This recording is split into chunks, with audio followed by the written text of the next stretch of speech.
On September 8th, 1966, a Thursday, a new television series premiered on the NBC network. Star Trek was broadcast for the very first time, and this was the first image the average TV audience saw of what would eventually become a cultural phenomenon. The opening seconds of the episode called The Man Trap. Not the first episode produced, far from it, and actually pretty far along into the history of the show. The Man Trap was nevertheless the premiere of Star Trek. The story features an alien monster that craves salt and can shapeshift into any form it wants, fooling the crew of the Enterprise as to its identity. The premiere easily won its time slot, scoring a 25.2 rating and a 46.7% share for its first half. Share means the percentage of televisions in America that were on that night that were tuned to Star Trek. The show got lousy reviews. Weekly Variety called Star Trek, quote, a dreary mess of confusion and complexity. The interplanetary spaceship trudged on for a long hour with hardly any relief from violence, killing, hypnotic stuff, and a distasteful, ugly monster, end quote.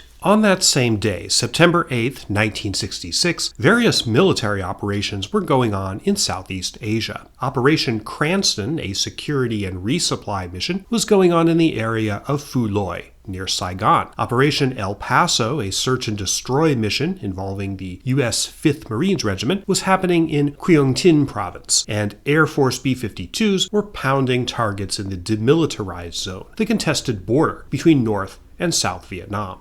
19 American servicemen were killed in Vietnam on September 8, 1966, the day Star Trek premiered. Here are their names. They're listed on the Vietnam Veterans Memorial in Washington, whose names are arranged chronologically. This is the part of the memorial wall that corresponds to that day, September 8, 1966. One of those 19 men was Willard Beverly, a Lance Corporal in Charlie Company, 1st Battalion, 1st Marine Regiment, 1st Marine Division. His unit was attacked with mortar fire from a Viet Cong position, and 3 members of Charlie Company were killed, including him. This is near where the attack happened, near Da Nang, Vietnam. Willard Beverly was 22 years old. Originally from Conway, South Carolina, Beverly was living in Mobile, Alabama with his wife at the time he deployed to Vietnam.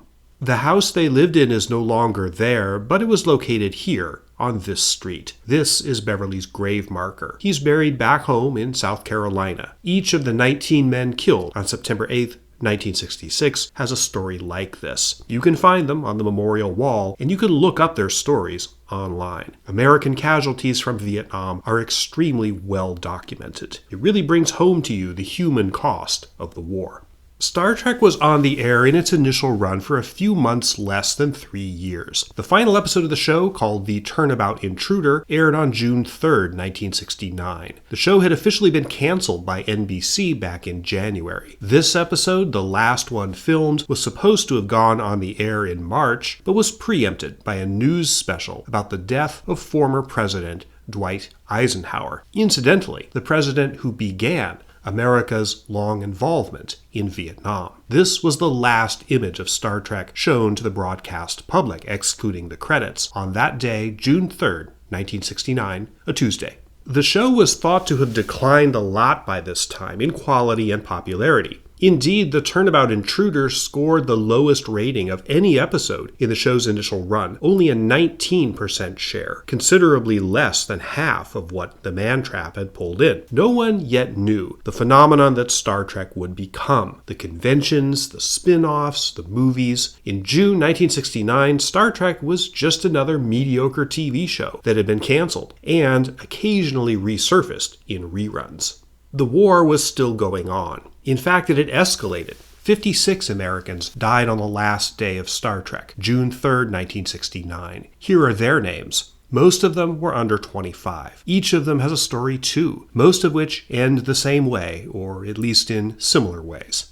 One of the men killed that day was Stephen Dwayne Johnson. A sergeant in the Army, he was part of the 2nd Brigade, 1st Cavalry Division. This is his name on the Vietnam Memorial Wall, surrounded by others who died on the same day, June 3rd, 1969. Johnson was from Austin, Minnesota. He grew up in this little red house, which is still there. He went into the Army in March 1968, toward the end of Star Trek's 2nd season.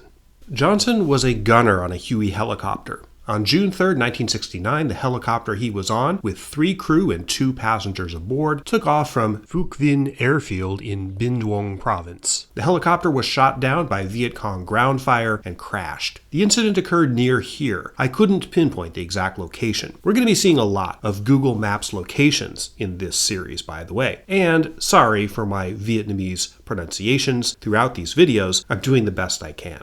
All 6 people aboard the copter, including Johnson, were killed. He was 19 years old. His body was returned to Minnesota, where he was buried in Oakwood Cemetery in Austin, Minnesota. He wasn't married, but left behind several family members, including a 6-year-old brother. Star Trek was not just another TV show. Have you heard of the Tammy Grimes Show, or Hondo, or Judd for the Defense, or Operation Entertainment, which were all TV series that Star Trek competed against in the mid to late 60s? Part of the reason Star Trek built a legacy is because it was different and unique, and a major part of that uniqueness was that it was topical.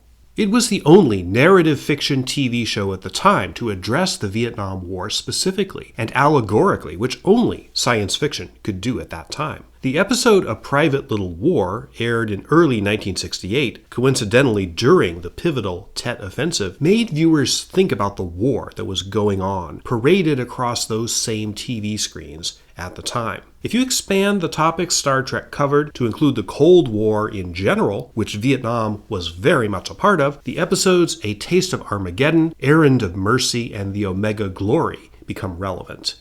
Star Trek even addressed protest of the Vietnam War and the generation gap, a term common at that time, in its 3rd season episode, The Way to Eden, aired in early 1969, generally regarded as one of the worst ever episodes. If Star Trek at its worst could tackle contemporary topics that other TV shows at the time couldn't touch, that is unique. And I haven't even mentioned one of the things for which Star Trek is most known, the famous kiss between William Shatner and Nichelle Nichols in the episode Plato's Stepchildren from 1968, believed, probably erroneously, to be the first interracial kiss shown on network television. That's not specifically related to the Vietnam War, but civil rights and racial equality were very much in the American public consciousness in 1968. Regardless of whether it really was the first, it's an undeniable part of Star Trek's legacy. The point I'm making here is that understanding Star Trek in terms of its cultural and historical relevance means putting it in the context of its times, and that context was heavily dominated by the Vietnam War. It was the first American war to be televised, which had significant political consequences. At the beginning of its run, Star Trek came on at 8:30 p.m. In many markets, that would have been an hour and a half after the evening news, such as the Huntley-Brinkley Report on NBC, that often reported on developments in Vietnam. This video will attempt to put the original run of Star Trek and the making of the show in the context of the Vietnam War that was going on at the same time. What was happening in the story of Star Trek side by side with what was happening in Vietnam? And I'll try to explain and analyze both. This video is a 2-part series. The first part will cover the origins and the early years of Star Trek and its backdrop of the Vietnam War from roughly 1966 to early 1968. The second part, coinciding with Star Trek's much maligned 3rd season, will track the show and its making during arguably the most momentous political events of the Vietnam era in 1968 and early 1969, including the tragic assassinations of Martin Luther King and Robert Kennedy and the changing of the guard as the presidency passed to Richard Nixon. I am not dealing with anything related to Star Trek after 1969, such as any of the spin-off series, movies, Next Generation, etc. The focus here is on 2 parallel stories, which gives this video its title. This is Star Trek and the Vietnam War.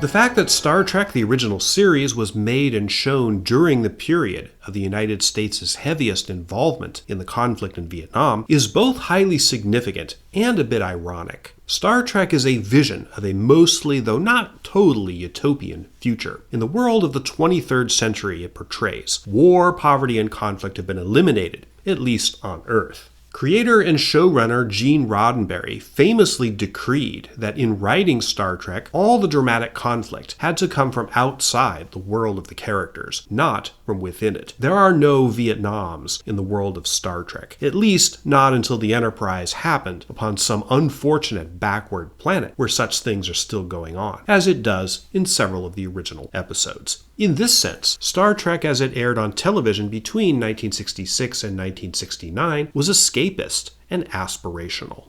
Naturally, we're going to have to talk about Gene Roddenberry a lot, particularly in later years after 1969. He was careful to curate his public and historical image as a visionary of the future, giving us a hopeful and optimistic take on where he thought humanity was headed and why that sort of future was desirable. He and others around him, particularly his second wife, Majel Barrett, were largely successful at curating this image, particularly through biographical material that papers over a lot of the man's rough edges. Is that image accurate?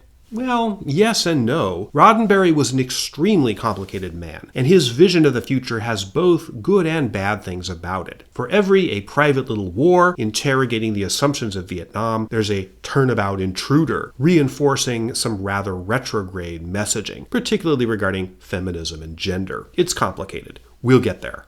For the moment, let's get back to Vietnam. September 1966 was about 14 months after the United States' first major escalation of the war, transitioning from keeping or trying to keep limited numbers of American troops in support roles as much as possible to direct, undisguised involvement of U.S. forces in combat roles, fighting the North Vietnamese military and the Viet Cong. To be sure, the United States and Vietnam were not the only countries involved in this conflict. 7 other countries also contributed troops on the U.S. side, with the largest number of non-Americans coming from South Korea and Australia. In fact, on the very day Star Trek premiered in September 1966, the South Korean 9th Division was deploying to Vietnam, eventually consisting of nearly 45,000 troops. Over 300,000 Korean troops would serve in Vietnam during the war as a whole. The administration of Lyndon B. Johnson lavishly rewarded the South Korean regime with foreign and military aid as part of this arrangement.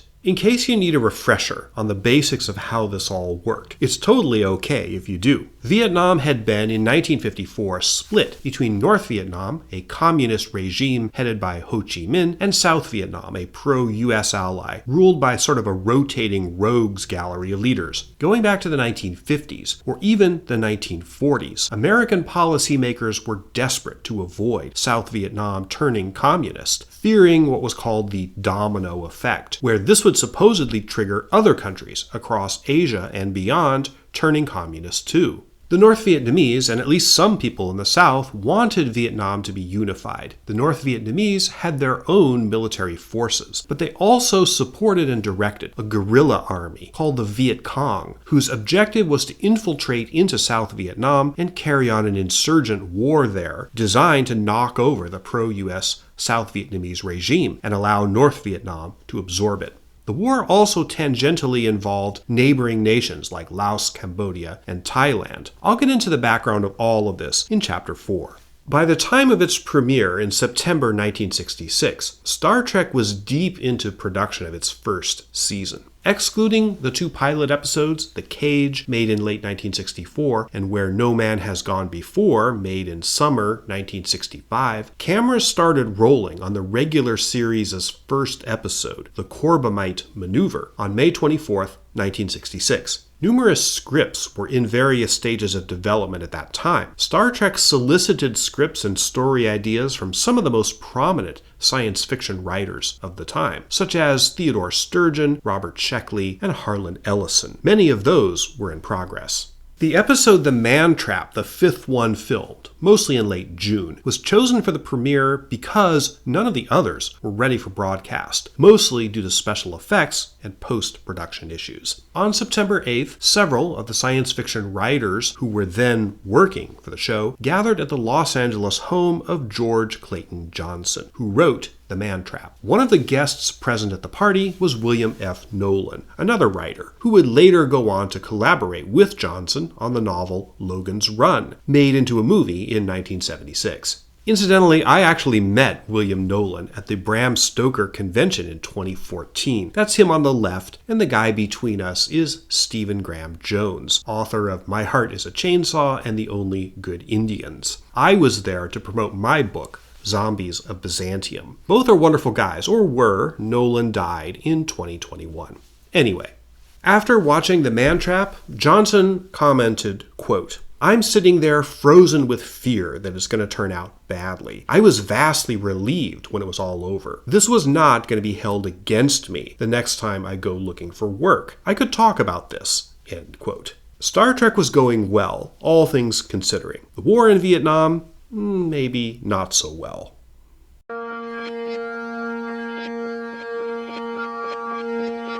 The overall strategy of Ho Chi Minh and the North Vietnamese was remarkably consistent throughout the war. They believed, probably correctly, that the majority of Vietnamese in the South favored unification with the communist North, and it was only the corrupt pro-US regime in Saigon, the capital of South Vietnam, that was preventing it. The North Vietnamese were aware that Americans were operating on long, expensive supply lines, and also that there was a lot of internal division going right to the top of American political leadership, and they sought to exploit that.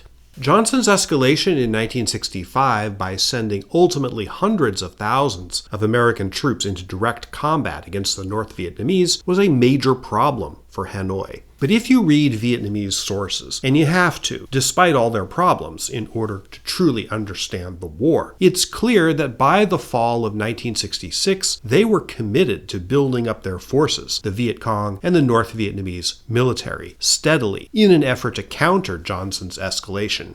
By the end of 1966, the People's Army of Vietnam, North Vietnam's regular army, had 700,000 men. That's not counting 175,000 Viet Cong guerrillas. American military orthodoxy in the mid-60s held that a 10-to-1 advantage in troops was necessary to pacify a country fighting an unconventional or guerrilla war. Thus, under this theory, to win in Vietnam, the United States would need 8.7 million troops. That was obviously impossible. The North Vietnamese knew this. Thus, they knew that according to their enemy's own doctrine and calculations, they would win eventually. It was just a matter of time. There wasn't really a front in Vietnam the way there had been in other wars where the United States was involved. Most of the military missions were search and destroy missions, where troops would be dropped into an area, often by helicopter, fight close, pitched battles with the Viet Cong or People's Army of Vietnam troops, kill as many of them as possible, and get out.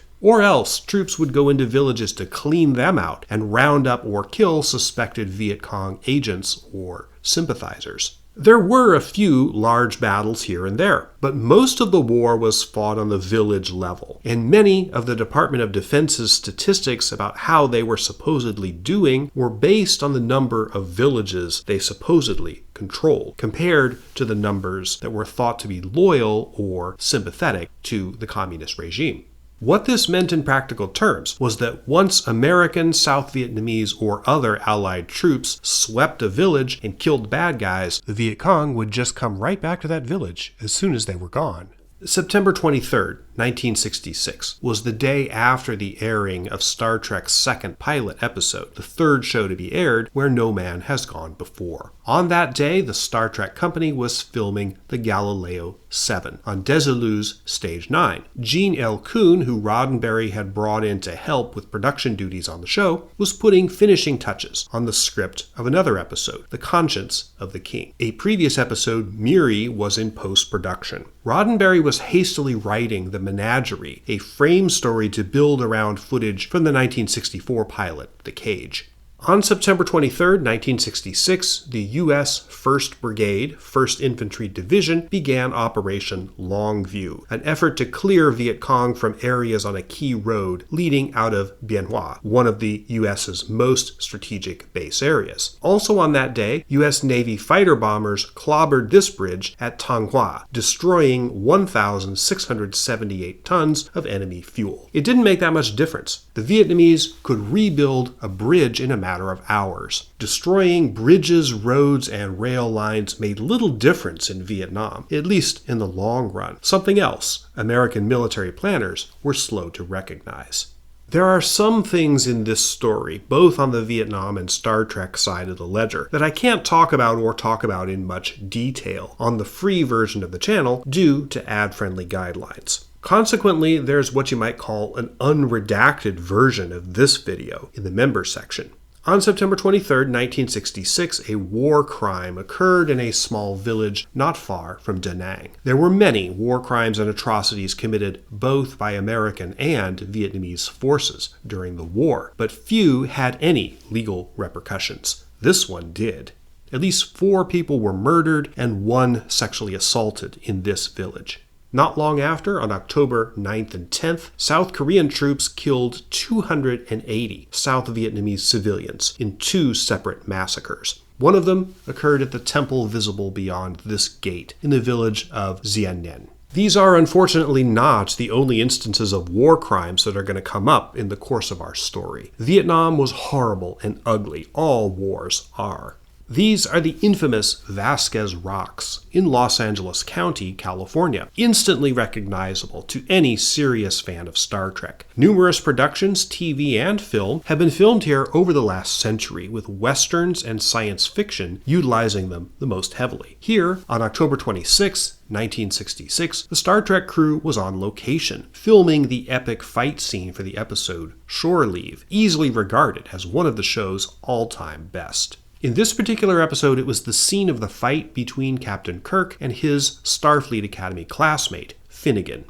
On that day, October 26, 1966, President Lyndon Johnson was traveling in the Far East and made a stop at Cam Ranh Base in Vietnam, where he talked to a number of military service people, including recent wounded. LBJ was even then looking for a way out, hoping to open serious negotiations with the North Vietnamese. He had his eye on politics. He planned to run for another full term as president in 1968, and he hoped, perhaps somewhat desperately, that the war could be concluded by then. On November 8th, the Star Trek company began filming the episode Arena, which also had a lengthy sequence that was shot at the Vasquez Rocks. This is the famous one, where William Shatner as Kirk fights the Gorn creature and eventually blows him up with a handmade bazooka. On that day, a major operation called Attleboro was going on in a place called Binh Duong, north of Saigon, the South Vietnamese capital. The U.S. Army, 1st Battalion, 28th Infantry Regiment captured a huge cache of North Vietnamese weapons and explosives. And November 8, 1966 was also Election Day in the United States. The Democratic Party's majority in Congress was never seriously in jeopardy, but it was clear that Vietnam as a political issue was hurting the party. Republicans were never really anti-war. In fact, many Republicans counseled even stronger and more forceful actions in Southeast Asia. But they often criticized the Johnson administration's conduct of the war. Republicans won 187 seats in the House of Representatives to the Democrats' 248, a gain for Republicans of 47 seats. Among the Republicans first elected to the House in 1966 was George Herbert Walker Bush in Texas's 7th District, who had run unsuccessfully for senator 2 years earlier. And in this election, former actor Ronald Reagan was elected governor of California, defeating incumbent Democrat Pat Brown, something Richard Nixon failed to do in the previous election 4 years earlier. I don't need to tell you that both of these 1966 elections would have significant consequences in American history years down the line. On November 30th, 1966, the Star Trek company was filming the episode Tomorrow is Yesterday, the first episode in which the Enterprise is projected back in time to the contemporary era. This trope would be used again, such as in next season's episode Assignment Earth, and most notably in the 1986 movie Star Trek IV: The Voyage Home. Tomorrow is Yesterday was one of the important scripts contributed by Dorothy Fontana, who was credited on screen as D.C. Fontana. Formerly Gene Roddenberry's secretary, Fontana either wrote or contributed to some of Star Trek's most iconic episodes, and she was significantly involved in developing the character of Spock, which came to resonate strongly with audiences, such as in the episodes The Naked Time and This Side of Paradise. Fontana was credited as DC rather than using her name Dorothy because of a bias in the world of science fiction. The idea that women didn't like or understand science fiction or couldn't do it as well as men. This despite many important golden age of science fiction writers like Lee Brackett, who at the very end of her life would go on to write the first Star Wars sequel, and Catherine Lucille Moore, who also did the initials thing and wrote under the name C.L. Moore. Sexism in and around Star Trek is a subject we'll tackle later, but it's abundantly clear that Dorothy Fontana was one of the reasons for Star Trek's success and its eventual legacy. I'll return to Star Trek's relationship with science fiction writers in a few minutes. On November 30th, 1966, the Johnson administration made its latest bid to find a way out of Vietnam. Henry Cabot Lodge, American ambassador to South Vietnam, met at the Italian embassy in Saigon with a Polish diplomat who was acting as an intermediary with the North Vietnamese government. The diplomats agreed on 10 points on which the war might be settled, including recognition of a South Vietnamese government that represented the true will of its people. In other words, Americans might accept a communist South Vietnam if that was really what they wanted. This was a tacit admission that the Johnson administration, like the ones before it, knew that the regime they'd been propping up in South Vietnam for years had little popular support and was ultimately doomed to fail. The secret negotiations were called Operation Marigold. While at first it seemed like the talks might go somewhere, American forces in their continuing heavy bombing operation, called Rolling Thunder, struck various targets in North Vietnam. The North Vietnamese immediately broke off the negotiations and severed relations with Poland, the intermediary. This was pretty much representative of the progress of negotiations between the US and North Vietnam. The Vietnamese weren't that serious about negotiations because they knew they could win without them eventually.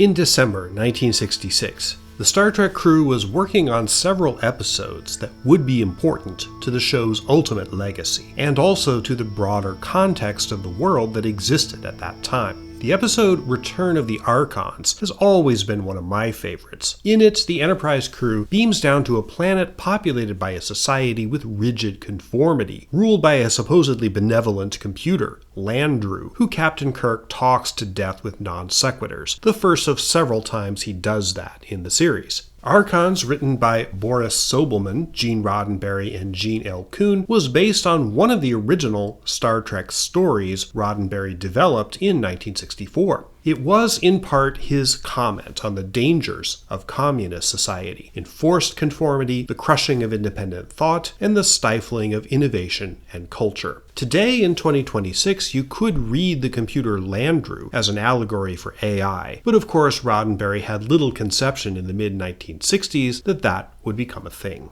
Return of the Archons was filming in early and mid-December 1966. U.S. Air Forces were then engaging in heavy bombing raids, especially on Hanoi. On December 21st, Johnson pulled back, instituting limits on bombing and targets. He thought this was useful to restart negotiations or to tamp down public criticism, and he did this kind of thing several times throughout the war, bombing pauses and moratoria on certain targets, but it never really worked the way he hoped. More on that in just a moment. The making of Archons was followed by the filming of Space Seed. That episode of Star Trek is probably the most famous for spawning a cinematic sequel, the 1982 film Star Trek II: The Wrath of Khan, which many fans believe is the best film of the franchise. Ricardo Montalban, a Mexican actor, already quite famous in the Spanish-speaking world, was possibly the highest wattage star the series had managed to attract up to that point. The episode was filmed the week before Christmas. On Christmas Day, 1966, this article appeared on the front page of the New York Times. It was written by Harrison Salisbury, the first Western reporter to get permission from both the governments of North Vietnam and the United States to go to Hanoi to report firsthand. Salisbury's article and subsequent reporting from Vietnam drew attention to the vast damage and civilian casualties that American bombing was inflicting on Vietnam. While the Defense Department naturally claimed Salisbury was being manipulated with bogus stats fed to him by Hanoi, for the first time shortly after his article appeared, the Pentagon publicly admitted that the bombing might be causing civilian casualties. Gee, you think? It was perfectly obvious to everyone, including increasingly the American public, that Operation Rolling Thunder was killing vast numbers of innocent people. But this was one of the truths of the Vietnam War that the Johnson administration and the military were reluctant to admit publicly. While Archons and Space Seed were being filmed, another script for Star Trek was being hastily written at this time. Gene L. Kuhn, who was brought on as producer of Star Trek about a month before its first episode aired, was one of the great creative minds behind the franchise. He wrote, revised, and doctored numerous scripts in Star Trek's first season. While Archons was going before the cameras, NBC ordered 4 additional episodes of the show for the first season, and something had to be rushed into production quickly. That something was called Errand of Mercy. This was the first Star Trek episode to really portray a situation allegorical to the Vietnam War. In the story, the Enterprise is sent to the planet Organia, so the Federation can prevent that planet from becoming a base used by the Klingons. But the Organians themselves don't seem to want the Federation's help, and they don't regard the Klingons as a big threat. The parallels here are obvious. Organia is Vietnam, the Federation is the United States, and the Klingons are the Communists. This is notably the first appearance of the alien race in Star Trek that was destined to be the perennial enemies, at least of the original series. If you're a big Star Trek fan and familiar with the vast mythology and world building that was later done with the Klingons in the movies and especially the spin-off series Next Generation and Deep Space Nine, take note of where the idea of the Klingons began as the heavies in an allegory commenting on the Vietnam War. This came out of the head of Gene Kuhn, not Gene Roddenberry, although the two producers would ultimately have very similar comments on communism and the Cold War, as we'll discuss later on, especially with Roddenberry's highly problematic story, The Omega Glory. But the episode Errand of Mercy is especially important in the parallel stories of Star Trek and the Vietnam War, which is why I'm spending some time discussing it. The script was written in December 1966 as another year of war in Vietnam was ending. The subject of Vietnam can't be separated from the broader Cold War. Yet another Star Trek episode that was in the works at this time is highly relevant to the broader struggle between the United States and the Soviet Union,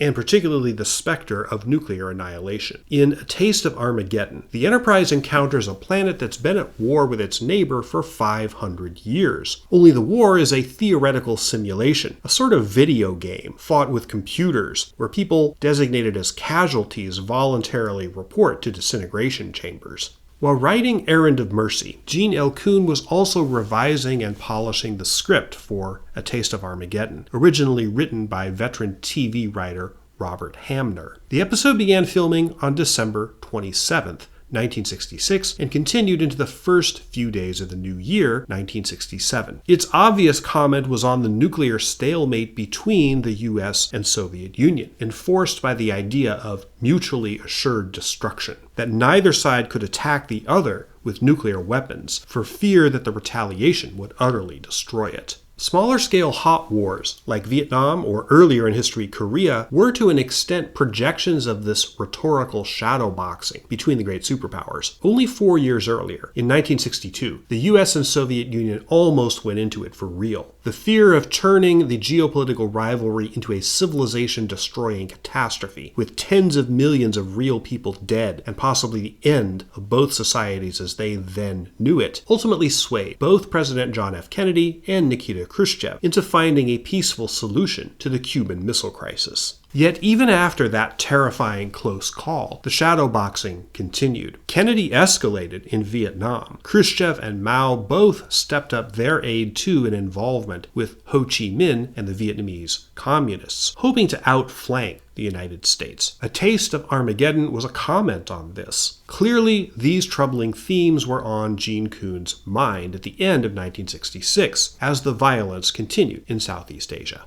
By the end of 1966, there were a total of 385,300 American troops from all services in Vietnam. 5,008 Americans were killed in battle during 1966, with 30,093 wounded. It had been a little less than a year and a half since Lyndon Johnson's big escalation. Although Defense Department computers outdid themselves in crunching data points that American planners, like Secretary of Defense Robert McNamara, could use to convince themselves that we were winning in Vietnam, it didn't seem like a whole lot had changed since mid-1965. At mid-season, Star Trek was doing well.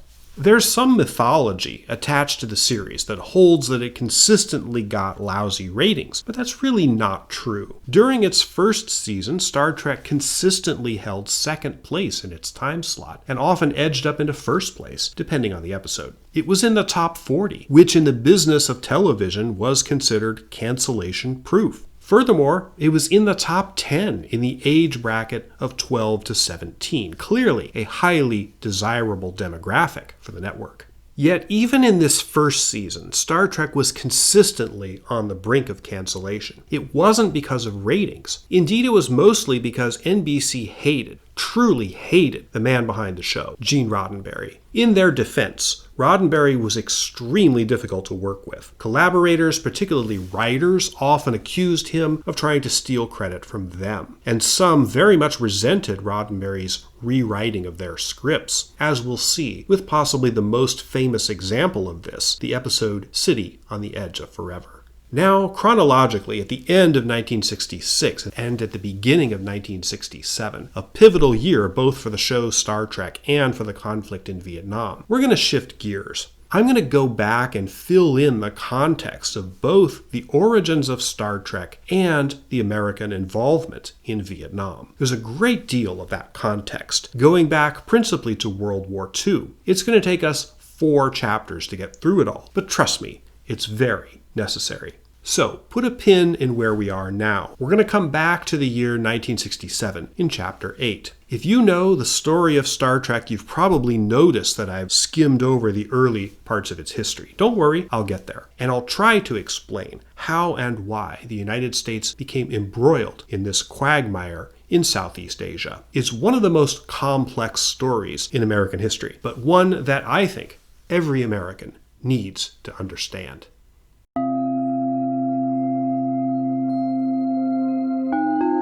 My name is Sean Munger. I have a PhD in history, and what I do here on YouTube is what you've been seeing up until now. Extensive, context-heavy deep dives into various complex historical subjects.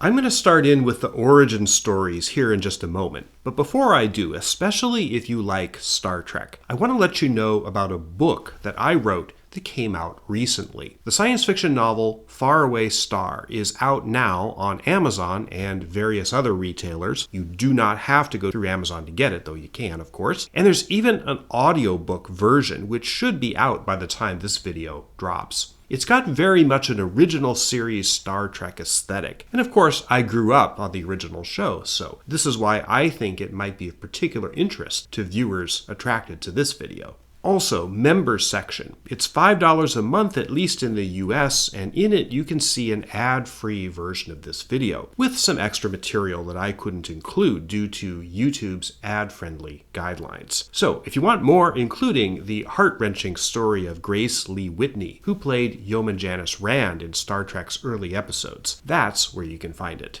The stories of both Star Trek and the Vietnam War truly begin with World War II. This is the thing particularly about the series' creator, Gene Roddenberry, that so many people don't truly appreciate. He was a man whose life, outlook, and creative visions were truly molded by the Second World War. There's a famous quote from Oliver Wendell Holmes, speaking of the U.S. Civil War. Ken Burns quoted it at the very beginning of his classic 1990 documentary series. "In our youths, our hearts were touched with fire." Different war, but that's absolutely true of Gene Roddenberry. Eugene Wesley Roddenberry was born in Texas in 1921, but he didn't remember much of living there. His family moved to Los Angeles when he was 2. He was unabashedly a child of LA, which in that era was beginning to develop from the sleepy cow town it had been before into the industrial, financial, and entertainment powerhouse that it would become in the 20th century. His formative years were during the Great Depression.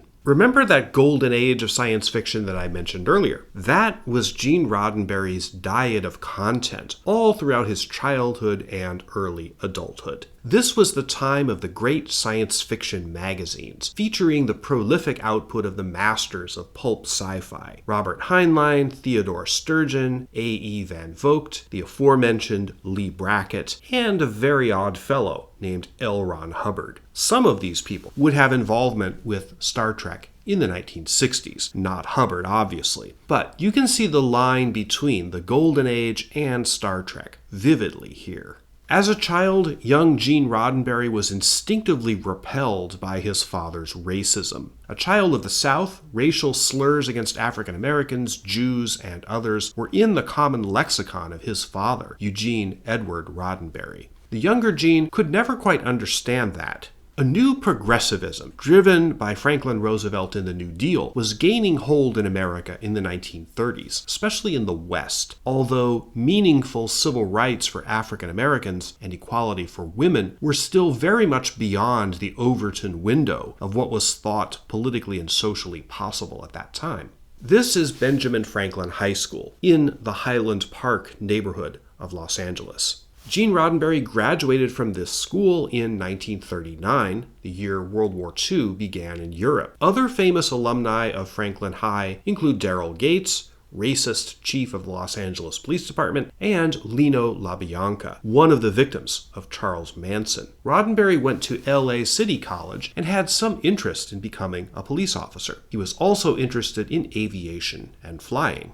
Then this happened. Pearl Harbor and the entry of the United States into the global war changed a lot of things for a lot of Americans. Roddenberry enlisted with the U.S. Army Air Corps in mid-December 1941, received pilot training, and was commissioned as a second lieutenant in August 1942. He was posted to Hawaii and various other Pacific islands. This is Espiritu Santo Island, now in the Republic of Vanuatu. On August 2, 1943, at a U.S. airfield on this island, a B-17 took off for a routine sweep of the surrounding ocean, with Gene Roddenberry at the controls. Something in the engine failed, and the plane lost power. Roddenberry couldn't get airborne, but he couldn't brake or turn around either. The B-17 went off the runway and crashed into the rainforest beyond. 2 of his crew were killed. A board of inquiry cleared Roddenberry of responsibility for the crash.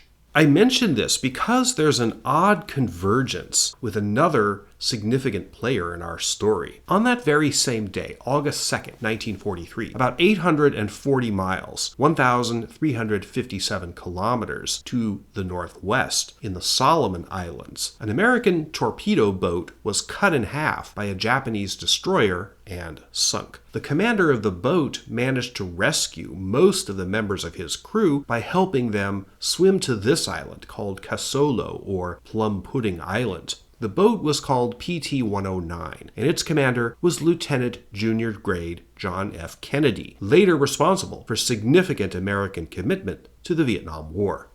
Roddenberry grew up in the Depression and entered adulthood during the Second World War. Another young man whose life followed much the same trajectory was one James Montgomery Doohan. A Canadian, he was born in Vancouver, BC, but his family moved to Sarnia, Ontario, just across the river from Port Huron, Michigan. He attended this school, long since closed. Doohan's father was a raging and abusive alcoholic. In part to get away from him, Doohan joined the Canadian Army as soon as he was old enough. This is Juno Beach in Normandy, France. James Doohan, the future Scotty of the USS Enterprise, was in the second wave of Canadian soldiers who stormed this beach on D-Day, June 6, 1944, during the immense Operation Overlord that sought to liberate France from the Nazis. It's peaceful now, but on that morning, this beach was a charnel house of violence. Hundreds of Canadian soldiers died here. Doohan was almost one of them. He was hit, ironically, by friendly fire from another Canadian unit. A bullet that would have pierced his heart was stopped by a silver cigarette case in his pocket, a gift from his brother. He suffered several other wounds, including to his hand. One of his fingers was amputated, something you can see if you look very closely in some of the episodes of the original Star Trek.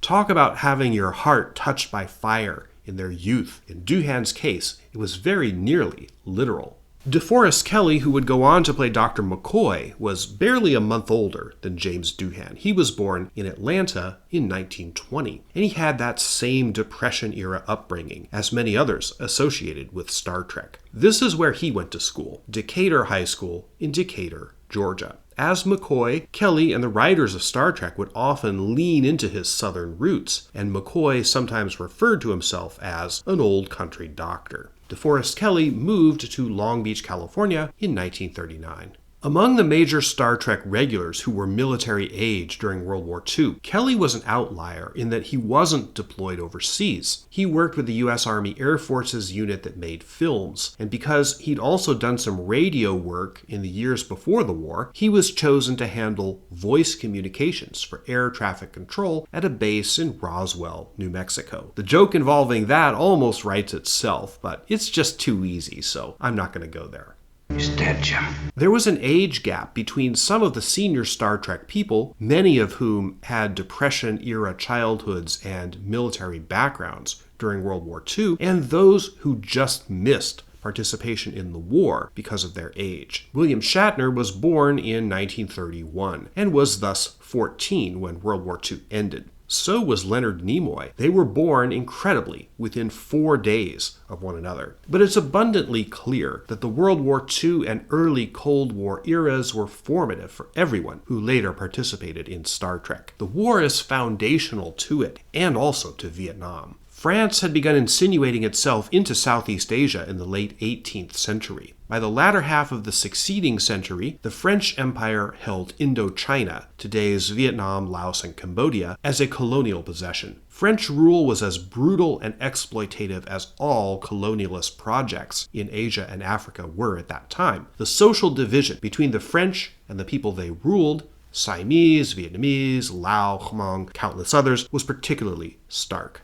Ho Chi Minh was born in 1890 at the height of this era. His father worked for the French colonial government. As a young man, he worked as a laborer, often a waiter or cook, in various countries, including Brazil, France, Britain, and the United States. Although his claim that he once worked at the famous Parker House Hotel in Boston can't be corroborated by external evidence. Nonetheless, Ho's formative years resulted into his entry into revolutionary politics among Southeast Asian exiles in Paris during and just after World War I. He witnessed and participated in the peace talks at Versailles. The history of Vietnamese resistance to French rule is a very long one. Suffice it to say, by World War II, the underground, much of it communist in political orientation, was well organized. As Ho and his contemporaries saw it, World War II presented the prime opportunity for Vietnamese independence. By this time, they were organized into a movement called the Viet Minh. That party was led by communists, but it included a lot of non-communists too, a sort of united front, with its main goal as liberation of Vietnam from colonial powers. Not all Vietnamese nationalists supported the Viet Minh.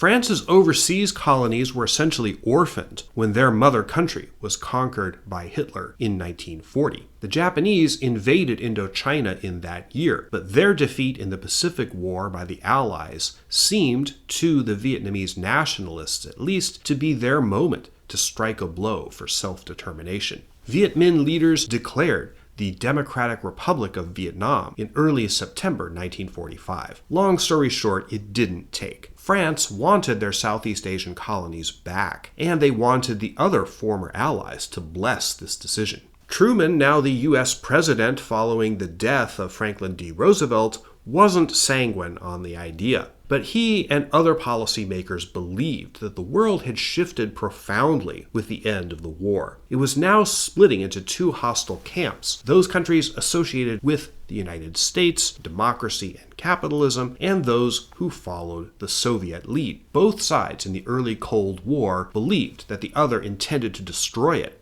And they were pretty much right, though both Truman and his opposite number, Stalin, overestimated just how binary the world really was. In December 1946, after some unsuccessful negotiations, war broke out between the French and the Viet Minh. There was also significant conflict between Vietnamese factions who differed on whether a united post-war Vietnam should or should not be communist. The political stakes shifted after the victory of the Chinese communists in the long civil war in China, which ended officially in October 1949. I covered that event in my video on the Chinese Revolution. Americans in particular went kind of nuts over this development. Republicans were the party out of power in both Congress and the White House. The party establishment was quick to blame Truman for quote-unquote losing China to the communists, as if China was ever his to lose. Demagogues like Joseph McCarthy began beating the drum against supposed communist infiltration in government and other aspects of domestic life. When the Korean War broke out in 1950, communist North Korea invading the South, the anti-communist crusade of McCarthy and others seemed to have been vindicated.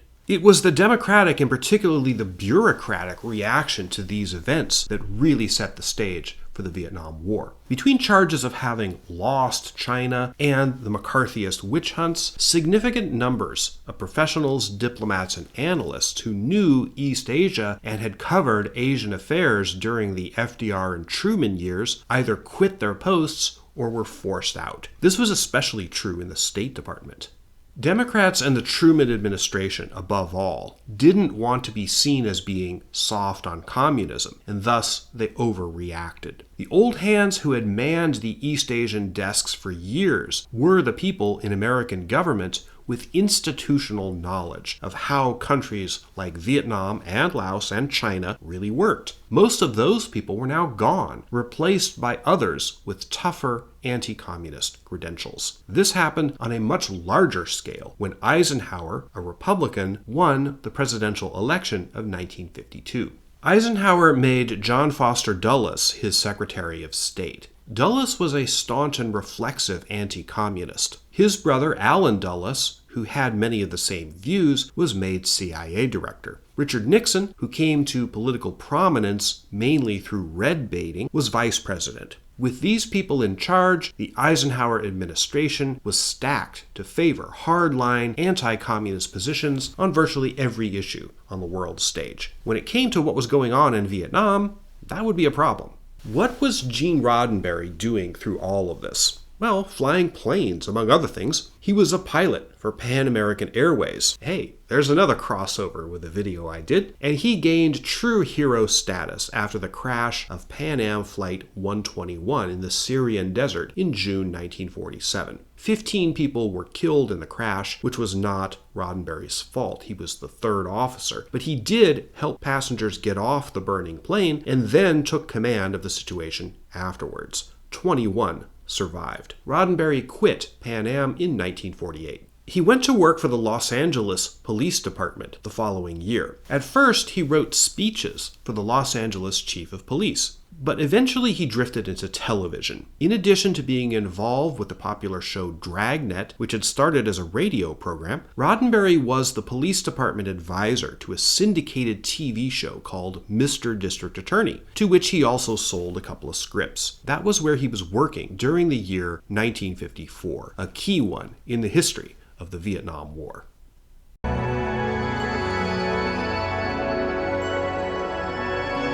In April 1954, representatives from numerous countries, including the United States, Soviet Union, UK, China, France, Vietnam, Laos, and Cambodia, gathered in Geneva to work out a whole mess of world problems. Many of the sessions occurred in this room. The fate of Vietnam and Indochina was by no means the only item on the agenda. There was, for example, a botched attempt to resolve the situation in Korea after 3 years of war had ended in an uneasy armistice a little less than a year before.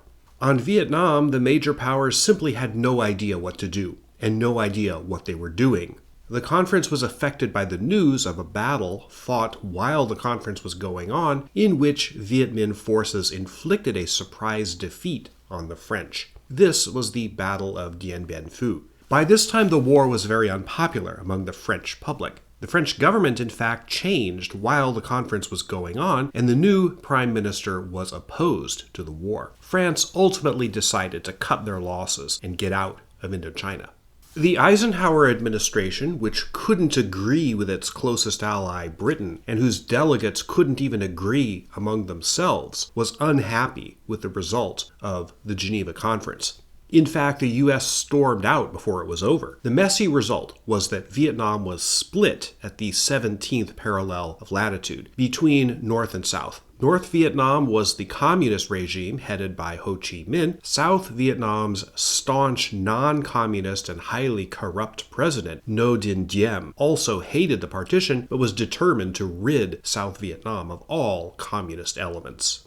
According to whatever was decided at Geneva, elections in Vietnam were supposed to have been held in 1956 to determine the country's future. Diem refused to hold them. His efforts to wipe out communists in the South led to a decision by North Vietnam's Central Committee in January 1959 to renew the revolutionary struggle to reunite Vietnam by force, whether whoever was in charge in the South liked it or not. By now, Eisenhower felt obligated to support South Vietnam, however much he disliked and distrusted Diem. The alternative, he thought, was a communist Vietnam. Between 1954 and 1961, Gene Roddenberry moved steadily into television. I'm not going to go through all the various series he wrote for or ideas he pitched to studios and producers. Suffice it to say, Roddenberry made a lot of contacts in this period that would later turn up on Star Trek. He also first met a woman, a young actress called Majel Lee Hudak, later Majel Barrett. Their relationship was at first strictly professional for the first few years. She would eventually come to have a huge impact on his life and on Star Trek.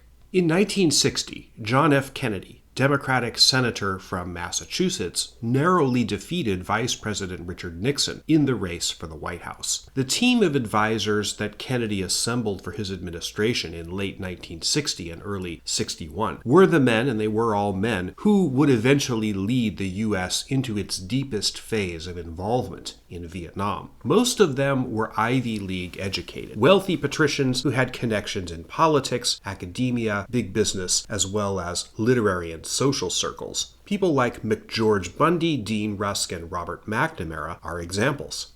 The early Kennedy administration operated from the tacit assumption that there was sort of a political and intellectual elite in American society who ought, by virtue of their upbringing, education, and connections, to run things. One of the most profound, enduring legacies of the Vietnam War was that it largely destroyed this assumption. That was the thesis of David Halberstam's book, The Best and the Brightest, a significant source for this video. The problem with Kennedy was that he could never make up his mind on Vietnam. The reality of Kennedy's approach to Southeast Asia has been distorted and poisoned, mostly by conspiracy theorists, whose insistence that he was assassinated as part of some shadowy plot and the desire to gin up a supposed motive for that non-existent plot have portrayed Kennedy inaccurately as a Prince of Peace who was determined to pull the U.S. out of Vietnam and destroy the intelligence establishment. That's totally wrong. Nothing like that was in the wind at all, at any time. Kennedy did not want the U.S. to get more deeply embroiled in the conflict in Vietnam. No one did. But at the same time, he was unwilling to pull out and abandon South Vietnam to the communists. That was the last thing he wanted to do. He said as such in very unequivocal terms in a CBS interview in September 1963, a little more than 2 months before his death. I've covered that topic before in my videos. Kennedy, in fact, greatly increased America's involvement in the war. The number of U.S. troops in the country who were supposed to be training and advising South Vietnam's forces, they were euphemistically called advisors, ramped up significantly in Kennedy's unfinished term as president. Ngo Dinh Diem, the president of South Vietnam, knew he could manipulate policymakers in Washington and get all the military and foreign aid he wanted by stating or even hinting that the North Vietnamese were on the verge of defeating him. Kennedy never turned off the tap of money and arms. Diem was a vain and corrupt dictator, brutally repressing Buddhists in South Vietnam when they began to speak out against his abuses. Diem and his family were Catholics. The Buddhist crisis of 1963, during which some Buddhist monks actually set themselves on fire to protest Diem's policies, was a major factor in why the Kennedy White House stood by when a group of South Vietnamese military plotters sought to kick out Diem in a coup in early November 1963. That adventure ended with the death of Diem and his brother. JFK protested that he had never sanctioned that result. Kennedy's policy was incoherent on Vietnam, but he was very clear on his support for the space race. An adjunct to Cold War military and nuclear competition with the Soviet Union, the race to put humans in space and eventually on the moon began in the late 1950s on Eisenhower's watch. But after Yuri Gagarin orbited the Earth in April 1961 and Alan Shepard became the first American in space a couple of weeks later, Kennedy called for the U.S. to put American boots on the moon by the end of 1969. We choose to go to the moon in this decade and do the other things, not because they are easy, but because they are hard. Headlines and television screens were full of astronauts in space in the early 60s. This, I think, was an absolute prerequisite for the success of Star Trek. Gene Roddenberry's New Deal era progressivism and humanistic idealism found a perfect outlet in a decade bookended by Alan Shepard and Neil Armstrong. People were interested in space in the 1960s. The very aesthetic of space and rockets, what was called the space age, was extremely popular. Witness, for example, Walt Disney's plans for what became Epcot Center in Florida, or the bulbous spaceship-like designs of the 1964 New York World's Fair.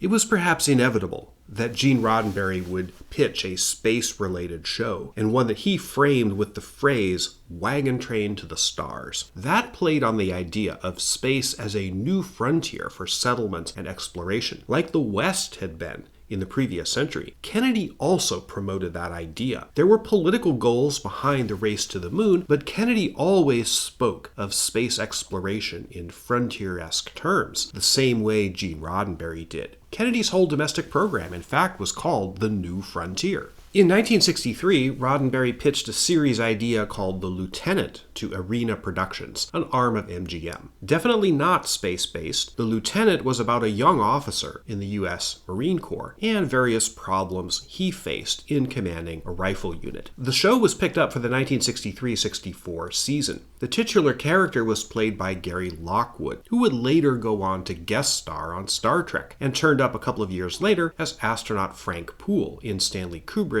2001: A Space Odyssey. Indeed, many hands that would later work on Star Trek were involved in The Lieutenant, including Leonard Nimoy, Gene Coon, director Joe D'Agosta, and Majel Barrett. There was also a young actress, Nichelle Nichols, who played a role in the episode that got The Lieutenant canceled in early 1964. I'll talk about that in the next chapter. On November 22nd, 1963, John F. Kennedy was assassinated while riding in his motorcade in Dallas. I'm not going to go through it all again, but it was not a conspiracy. Lee Harvey Oswald did it alone from his own motives, not acting on or influenced on behalf of anyone else. I did a 2-part deep dive series on that subject 4 years ago, explaining how and why we know for certain that Oswald did it, and that there was no conspiracy to assassinate Kennedy. Go watch that if you haven't already. The assassination dropped the White House and the Vietnam problem into the lap of the new president, Lyndon B. Johnson, who was at first unsteady and unsure of himself, especially in the mood of national shock and tragedy in the wake of the assassination. Johnson's key decision, made pretty much right away, was to keep Kennedy's cabinet and close advisors on in his own administration. Johnson was definitely not part of the Ivy League-educated business and academic elite from which JFK populated many of his important advisory posts. Indeed, LBJ was insecure among those people, yet he felt forced to listen to them, convinced that their opinions were better informed than his own. His own inclinations were, in the end, ultimately about the same as Kennedy's. He was extremely reluctant to intervene more directly in Vietnam. The idea that he was eager to do so is a conspiracy theorist fiction. But in the end, he simply couldn't abide the thought of, quote-unquote, losing Vietnam to the communists. Again, the old "you guys lost China" idea from 1949.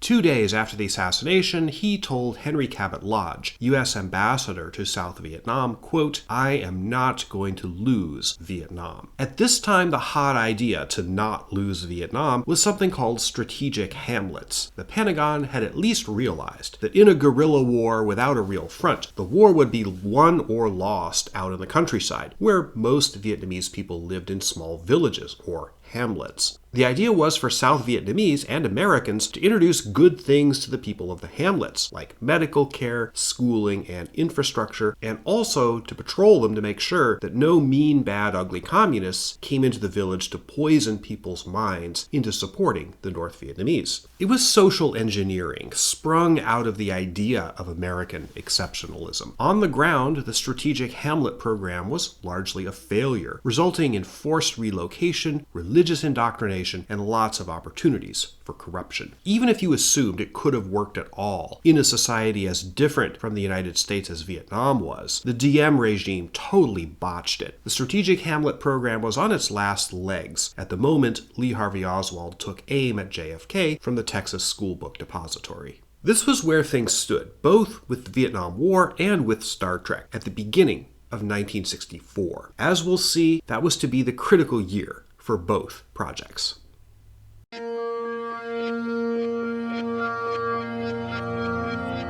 In early 1964, the cast and crew of Roddenberry's show The Lieutenant filmed and prepared an episode of the series, the 21st, called To Set It Right. The show guest-starred Dennis Hopper. It was written by Lee Irwin, who would later go on to write the 3rd season Star Trek episode Whom Gods Destroy, and it was directed by Vincent McAveety, who would go on to direct several Star Trek episodes. Nichelle Nichols, with whom Roddenberry had an affair, made her screen debut in the show.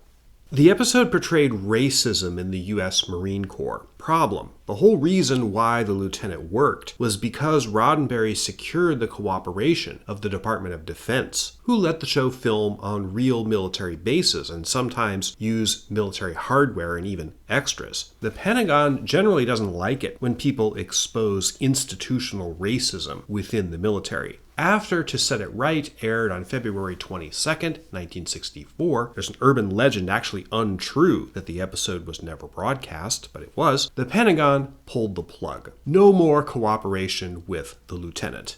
To be sure, this was not the last episode of The Lieutenant.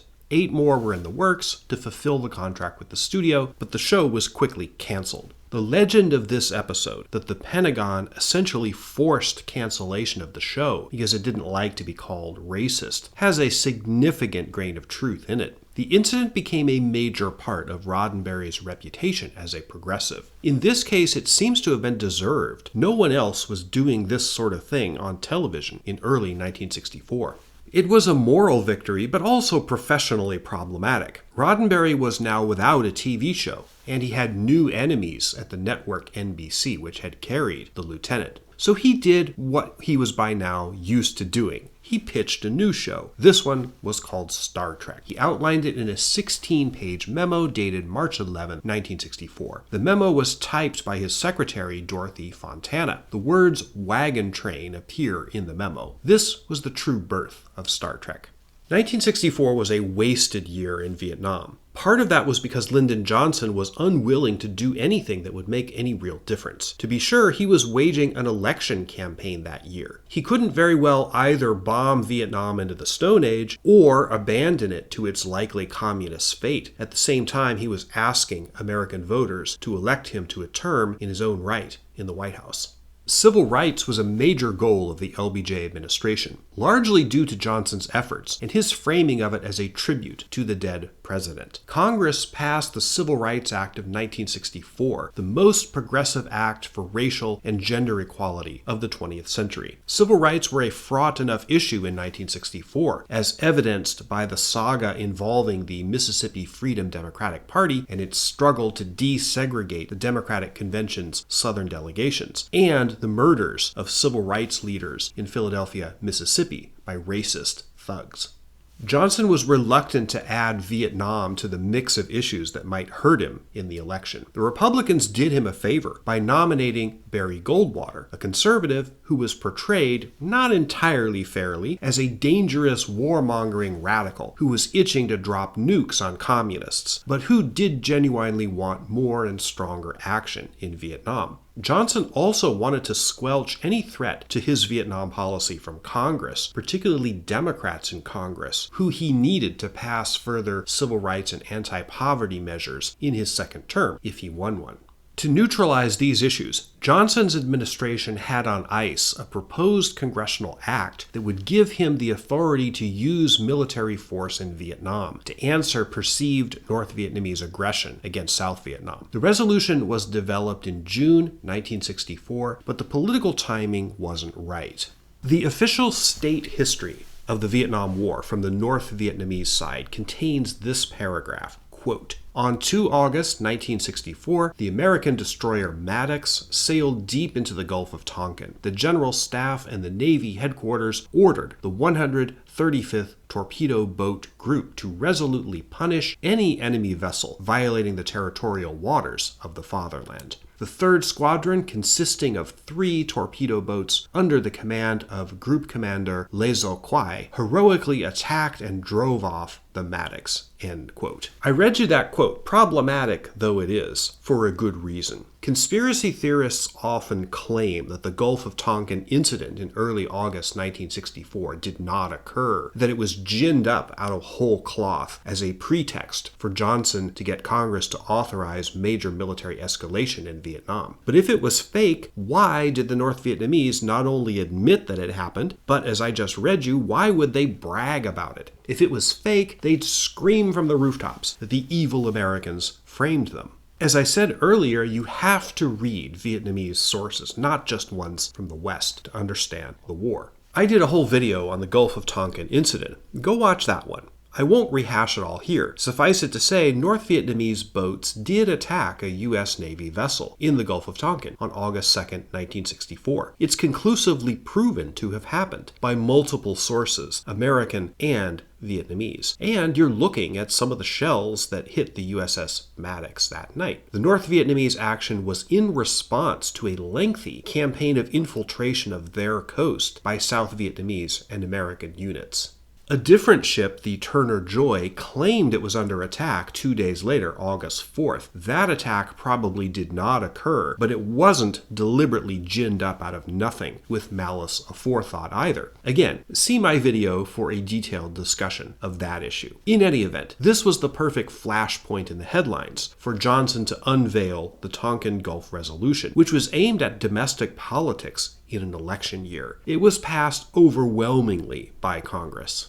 Again, just to be clear, the Tonkin Gulf Resolution was not intended to give a blank check to a proposed military escalation that was already decided upon. It was intended to neutralize Vietnam as a political issue among Democrats in Congress. That was its purpose. This is very well documented. The resolution not only succeeded in its main objective, but there was an added benefit. It got Goldwater on record as agreeing with Johnson's policy in Vietnam. This was LBJ's only significant action politically on Vietnam in 1964. The advisors were still there, fighting was still going on, there was the occasional punitive airstrike, such as ones following the Tonkin incident, and the tap of military and economic aid to South Vietnam kept flowing. In the spring of 1964, as those covert operations against the North Vietnamese coast called Op Plan 34A were being planned, Gene Roddenberry was trying to find a home for his new show, Star Trek. This is where someone unexpected enters the story. Lucille Ball, the actress and comedy TV star, one of the most famous women in America. Ball basically owned comedy on television in the previous decade, the 1950s. Together with her husband, Desi Arnaz, they built a TV mini-empire and a studio of their own, Desilu. Lucy bought out Desi's share of it after they divorced in 1962. In 1964, stung by a series of disappointing flops, Lucy told the Desilu execs to go out and find some hit shows that the studio could sell to a network. Lucy herself didn't do the legwork here. Much of it was done by a Desilu exec named Herbert Solow. He heard Roddenberry's Star Trek pitch, signed him to a contract, and then was instrumental in getting the show optioned by NBC. After CBS, who already had the science fiction show Lost in Space, told Solow and Roddenberry to go pound sand. In May 1964, NBC coughed up $20,000 for the show and asked for 3 potential pilot stories to be developed. At the end of July, just before the Gulf of Tonkin mess, NBC selected one of the 3 called The Cage. The Star Trek people went into a flurry of preparation. It was that troubled summer, 1964, that so many aspects of the Star Trek legend were first developed. The design of the Starship Enterprise, the jargon, most of the main characters, and the aesthetic 1960s future look that would come to define both Star Trek and science fiction itself in that era. Lucille Ball, head of Desilu Studios, simply didn't understand what the show was about. When she heard that her studio had bought a show called Star Trek, she thought it was going to be about performers going around with the USO to entertain American service people overseas, as Ball herself had done during World War II. See, there's the World War II hangover again. She didn't understand spaceships and aliens. When they explained the concept of the show to her, Lucy's execs had to sell her on the idea. Some of the casting of the show was troubled. The original captain was named Christopher Pike, and Roddenberry cast Jeffrey Hunter, a dreamily handsome blue-eyed movie star whose most prominent previous roles had been opposite John Wayne in The Searchers and as Jesus in a 1961 Bible epic. Roddenberry also fought the network and Desilu to get Majel Barrett cast as Pike's second-in-command, known only as Number 1. Barrett was by this time definitely romantically involved with Gene Roddenberry. Another part of the casting was easy. Roddenberry liked Leonard Nimoy, a Boston-born actor who had mostly played thugs and villains for the role of Mr. Spock. He would be the only major cast member from the first pilot, The Cage, to carry through to the series as it ultimately debuted 2 years later in 1966. On November 3, 1964, Lyndon B. Johnson won the presidential election with the most overwhelming popular vote percentage in history, 61.1%. He utterly annihilated Goldwater, both in popular and electoral votes, 486 to 52. Aside from his home state, Arizona, Goldwater won only 5 states in the Deep South, who previous to that election had tended to vote for Democrats. LBJ had flipped the parties on civil rights, rendering segregation a losing political strategy.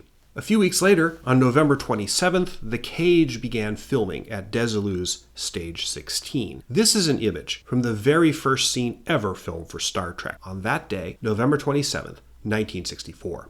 Scheduled for 11 shooting days, The Cage took 16 and ran considerably over budget. They finished on December 18th, a Friday. 4 days later, on December 20th, 1964, members of a military cabal overthrew South Vietnam's government, itself a military junta that had come to power in January. Indeed, the December event was the second coup in South Vietnam that year, not counting an unsuccessful attempt in September, and the third since the one that took out Diem in November 1963. This was part of why LBJ did nothing. The leadership of South Vietnam was incredibly unstable. There was no reliable ally there with whom the U.S. could partner and count on. That inured to the benefit of Ho Chi Minh and the communists. Thus ended an eventful year, both in Star Trek and in the conflict in Vietnam. We have one more stretch of background to get through before we return to where we left off chronologically. It was the next year, 1965, where both projects, Star Trek and the Vietnam War, attained their most familiar shapes.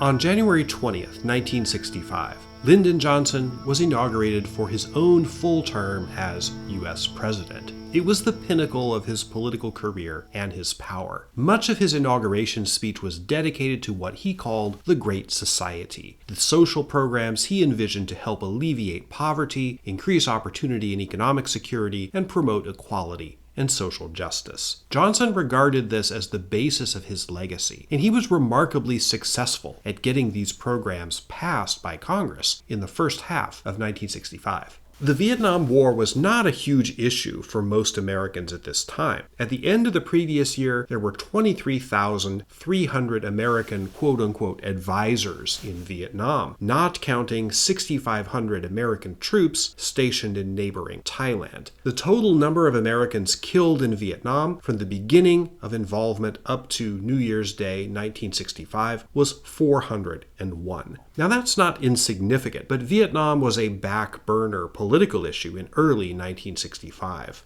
In February 1965, NBC executives viewed the Star Trek pilot, The Cage. They still liked the series, but they rejected the pilot. For years, Gene Roddenberry told everyone that the reason the network suits canned it was because it was too cerebral. True, but that was only part of the reason, and not the main one. NBC was a little alarmed at the sexuality of the show. After all, this episode infamously featured the Green Orion slave girl, played by Susan Oliver, presented in an almost exclusively sexualized context. They also didn't like the Spock character. With his pointed ears and resemblance to Satan, the network feared that station affiliates in the conservative Christian South would refuse to carry the show. And they especially didn't like the second-in-command character, Number 1. There were two reasons why. Sexism was one. The depiction of a strong, brainy, generally non-sexualized woman in a role of military authority was a little unusual for network TV in 1965. But possibly even more than that, it was the actress herself, Majel Barrett, who was the problem. The network didn't think she had the acting chops to carry on the role. Granted, you're not going to find a lot of Emmy-caliber performances on Star Trek, Nimoy aside, but you have to admit they had a point. What went unsaid was how the execs may have felt about the fact that Barrett was well known to have been Roddenberry's girlfriend. Roddenberry was a married man, and he wanted to parade his mistress on national television. This was a tabloid scandal in the making.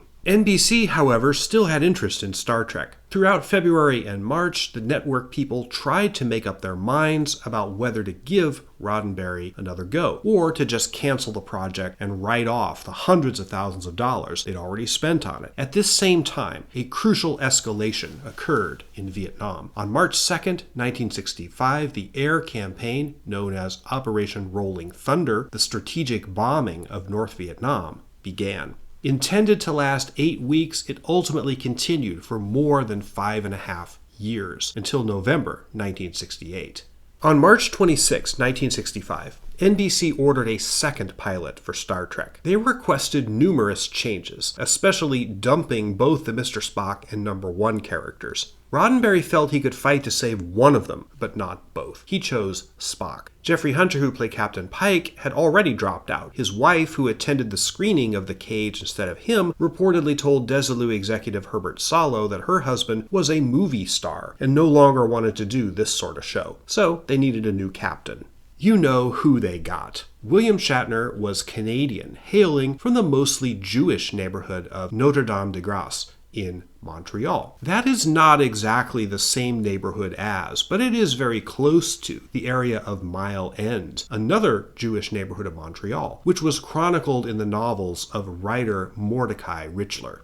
His most famous novel was The Apprenticeship of Duddy Kravitz, made into a film in 1974 starring Richard Dreyfuss. I mention it because if you're interested in the character of life in Jewish Montreal in the late 1940s, exactly the world William Shatner grew up in, read that book or watch that film. Shatner was too young to have participated in World War II, which is why I didn't talk about him in the section where I profiled the war backgrounds of the Star Trek principals. It's easy to forget, especially when Shatner is hamming it up as Captain Kirk, that he began his professional career playing Shakespeare. In the 1950s, he was a member of the prestigious Stratford Shakespeare Festival, one of Canada's premier theatre companies. His colleague there was Christopher Plummer, to whom Shatner was an understudy in a performance of Henry V.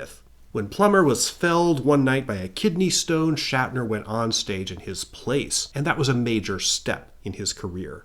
The casting of the second pilot, called Where No Man Has Gone Before, brought together some more of what would become the Star Trek regulars. James Doohan and George Takei would make their first appearances in the second pilot. Guest stars would be Sally Kellerman and Gary Lockwood, who had been the star of Roddenberry's previous series, The Lieutenant. The idea that Lyndon Johnson was eager to escalate the war in Vietnam is a falsehood, spun mostly by conspiracy theorists, some of whom suggest that he had something to do with the assassination of Kennedy. An absolutely ludicrous claim that could only be made if you know very little about Lyndon Johnson. He was extraordinarily reluctant to deepen American involvement. In the winter and spring of 1965, he seemed to be casting about for any strategy, any lifeline that would allow him to avoid pulling the trigger on what his military and foreign policy advisors increasingly told him was inevitable. Johnson hated dealing with foreign policy. He wanted to make his mark through domestic programs. He didn't understand foreign leaders, and his grasp of geopolitical strategy was arguably extremely feeble compared to John F. Kennedy, who was a self-taught wonk on foreign affairs. And Johnson was not a military man. Precisely because of these limitations, he was especially vulnerable to the advice of his advisors. Robert McNamara, Secretary of Defense, was particularly influential on Johnson. Politically, Johnson feared a repeat of the old Republican/McCarthyist slur from the late 40s and 1950s. You lost China to the Reds, now with Vietnam substituted for China. In the end, he couldn't resist. The South Vietnamese easily manipulated Johnson and other American policymakers, sometimes by merely hinting that if the U.S. didn't come across with more aid, more troops, and more guns, they, the South Vietnamese, might be forced to negotiate with Ho Chi Minh. The Johnson White House was so afraid of that they caved every time.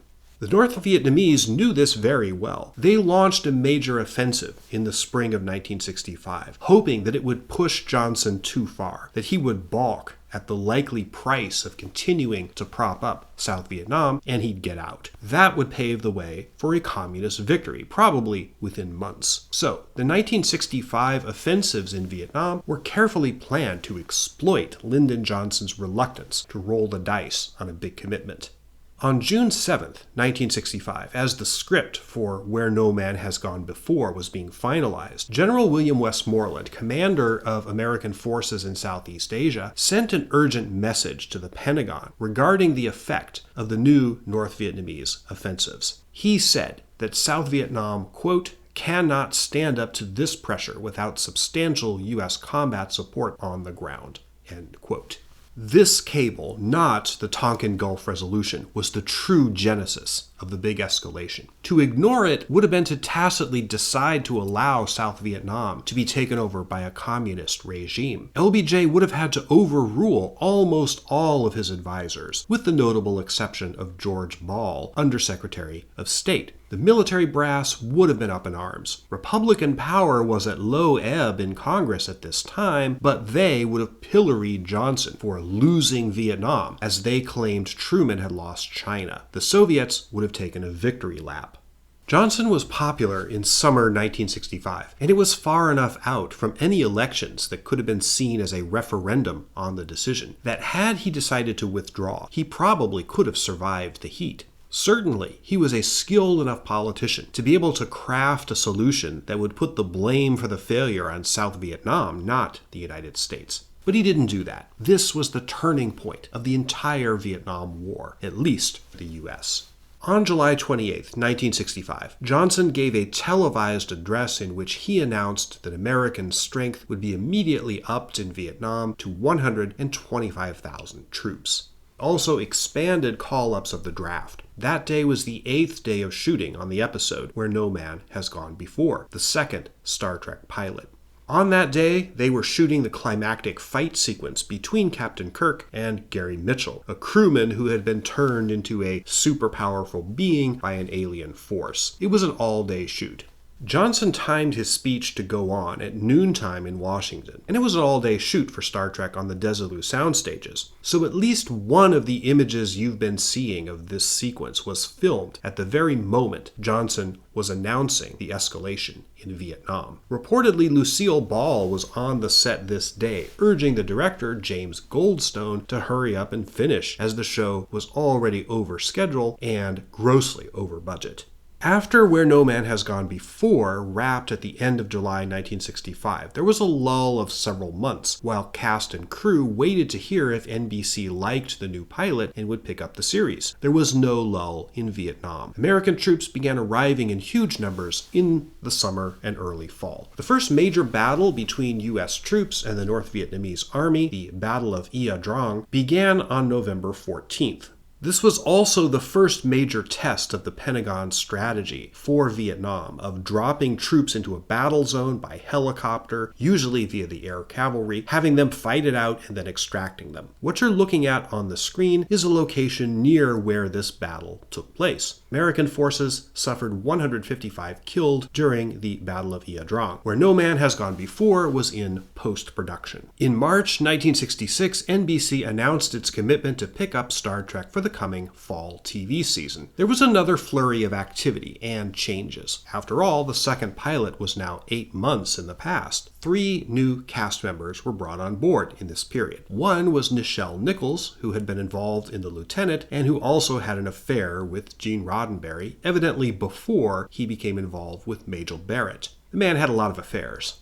Another was DeForest Kelley. The Enterprise had a different surgeon for each of the 2 pilots, and Roddenberry wanted some stability there. Kelley, who was originally considered for Spock when they were casting the first pilot, was perfect for the role. He had known Roddenberry for some time, but most of his previous screen appearances were as villains, often in westerns. Nevertheless, Kelley got the role as Dr. Leonard McCoy, affectionately known as Bones. Few examples of more perfect casting exist in the realm of television history.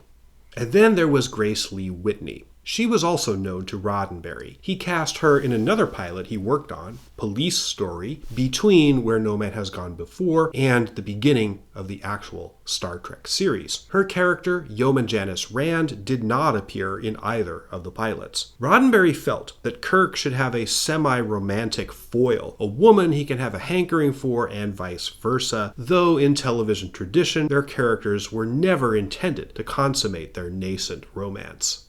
Whitney had been a character actor for years in films and TV. Probably her most notable roles were in the Billy Wilder films Some Like It Hot, where she worked with Marilyn Monroe, and Irma la Douce, where for the second time she worked with Jack Lemmon. Late in life, Whitney wrote a memoir in which she was frank about her troubled childhood and her lifelong substance abuse and addiction issues. But there's no doubt that she loved Star Trek and gave it her all. The character of Janice Rand exists as something of a counterpoint to the carefully curated legend of Gene Roddenberry's ahead-of-its-time social progressivism. As forward-thinking as he was on race, such as we saw with the example of that Lieutenant episode, Roddenberry had a blind spot when it came to sexism. Yes, he had Barrett as number one in the first pilot, but Yeoman Janice seems to exist only as a sex object, particularly for Kirk. Look, for example, at this NBC publicity shot from 1966. This is Star Trek sexism in its purest form. Beehive hairdo, miniskirt, long legs, alluring come-hither look. The signature costuming look of Star Trek was largely up to designer William Ware Thies, but Roddenberry constantly goaded him to play up the sex appeal of women on the show, often in a very creepy way. The treatment of the character of Rand on screen validates this. She's only in the first few episodes, but in 2 of them, the sexual assault of, or the threat of sexual assault of her character is a significant plot point. On May 24th, 1966, cameras rolled on the first Star Trek episode of the regular run to be filmed, the Corbomite Maneuver. This is an image from the very first scene filmed of that episode on that day, which involves Captain Kirk getting a physical in sickbay from Bones. On the same day, in Vietnam, an operation called Cheyenne was undertaken in Quang Tri province, involving the U.S. 1st Battalion 5th Marines. This place, now a resort on the Vietnamese coast, is near where Operation Cheyenne took place. A lot has changed in 60 years.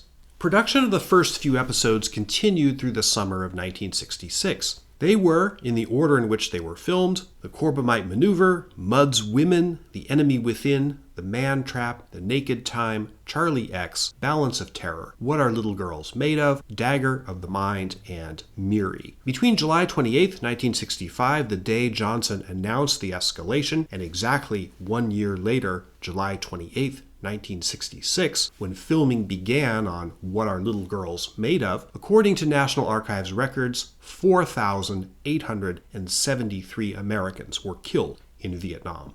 The story of Grace Lee Whitney is a tragic one. Despite the fact that she was featured heavily in NBC's promotional materials for Star Trek, probably to suggest the possibility of romantic sparks between her and William Shatner, her character was written out of the show. Just before that happened, Whitney was sexually assaulted by a Desilu producer, whom she refused to name even until the end of her life in 2015. This was just before the show premiered in September. On September 1st, a few days later, Whitney got a call from her agent. He told her that the character of Yeoman Janice had been written out of the show. The producers felt that the relationship between her and Kirk was too close, and as Kirk had to be available to go to bed with all the hot space babes he was destined to meet on these planets, he had to be free of romantic entanglements back on the ship. That was the official line. Whitney saw a clear cause and effect between her resistance to the producers' advances and her getting canned from the show. After her firing from the show, which the producers claimed was a result of budget cuts, Whitney spiraled even further into alcoholism. Ultimately, she recovered and returned as Janice Rand in 4 of the Star Trek movies, beginning in 1979. On August 28, 1966, after wrapping Miri, the cast and crew took a 2-week break. During those 2 weeks, the show premiered on September 8th. Numerous operations and small battles were going on in Vietnam the whole time, and Operation Rolling Thunder missions continued unabated. This is the former Dana Hall School in Wellesley, Massachusetts. Earlier, at the end of June 1966, while the Star Trek crew was filming The Enemy Within and The Man Trap, a group of scientists and academics, many of them hand-picked by Robert McNamara, met here to study the effects of the bombing. This was called the Jason Project. It was a top-secret meeting, which is why it was held in this obscure location. On August 30th, 1966, McNamara received their report. The Jason report stated that to date, Operation Rolling Thunder had been a failure. It had minimal effect on the ability of North Vietnam to wage war in the South, mainly because Vietnam was an agrarian country and didn't need a lot of fuel or industrial infrastructure, which was what most of Rolling Thunder's targets were. The report spurred McNamara into thinking in terms of building a wall or barrier to prevent North Vietnamese supplies from reaching the South, the infamous McNamara Line, but it didn't really work. like all of McNamara's strategies. Still, despite things like the Jason report, the bombing and the war went on. This was just one of many examples of official reports backed up by data that proved the United States was accomplishing nothing in Vietnam except killing large numbers of people and was moving no closer to victory, however that concept could even be defined. Even the Pentagon had no real idea what victory meant in Vietnam. On September 8th, 1966, Star Trek premiered with the airing of the episode The Man Trap. That's where our story began.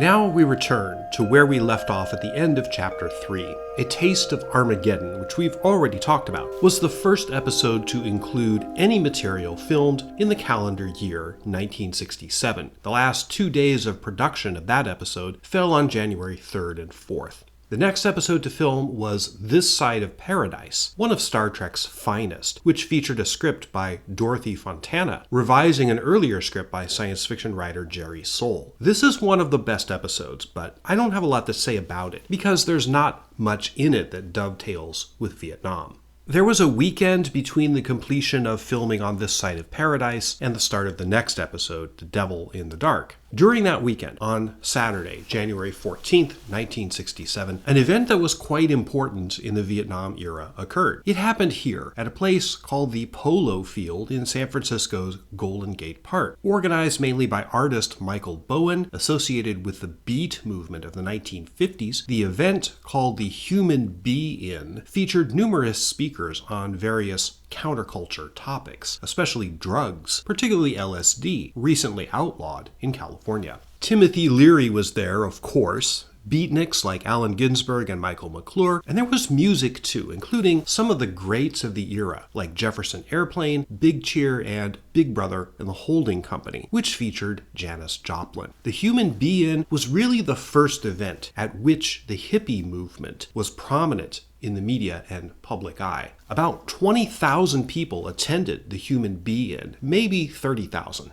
The Human Be-In was important because it was the spark of the hippie movement in San Francisco, which later in 1967 would center around the Haight-Ashbury neighborhood. The hippie movement and related countercultural groups were one of the major epicenters of popular opposition to the Vietnam War. This would, in Star Trek's third season, even make an appearance aboard the Starship Enterprise. I'll get to that in the latter part of the second video in this series. Anyway, it happened, and it was significant.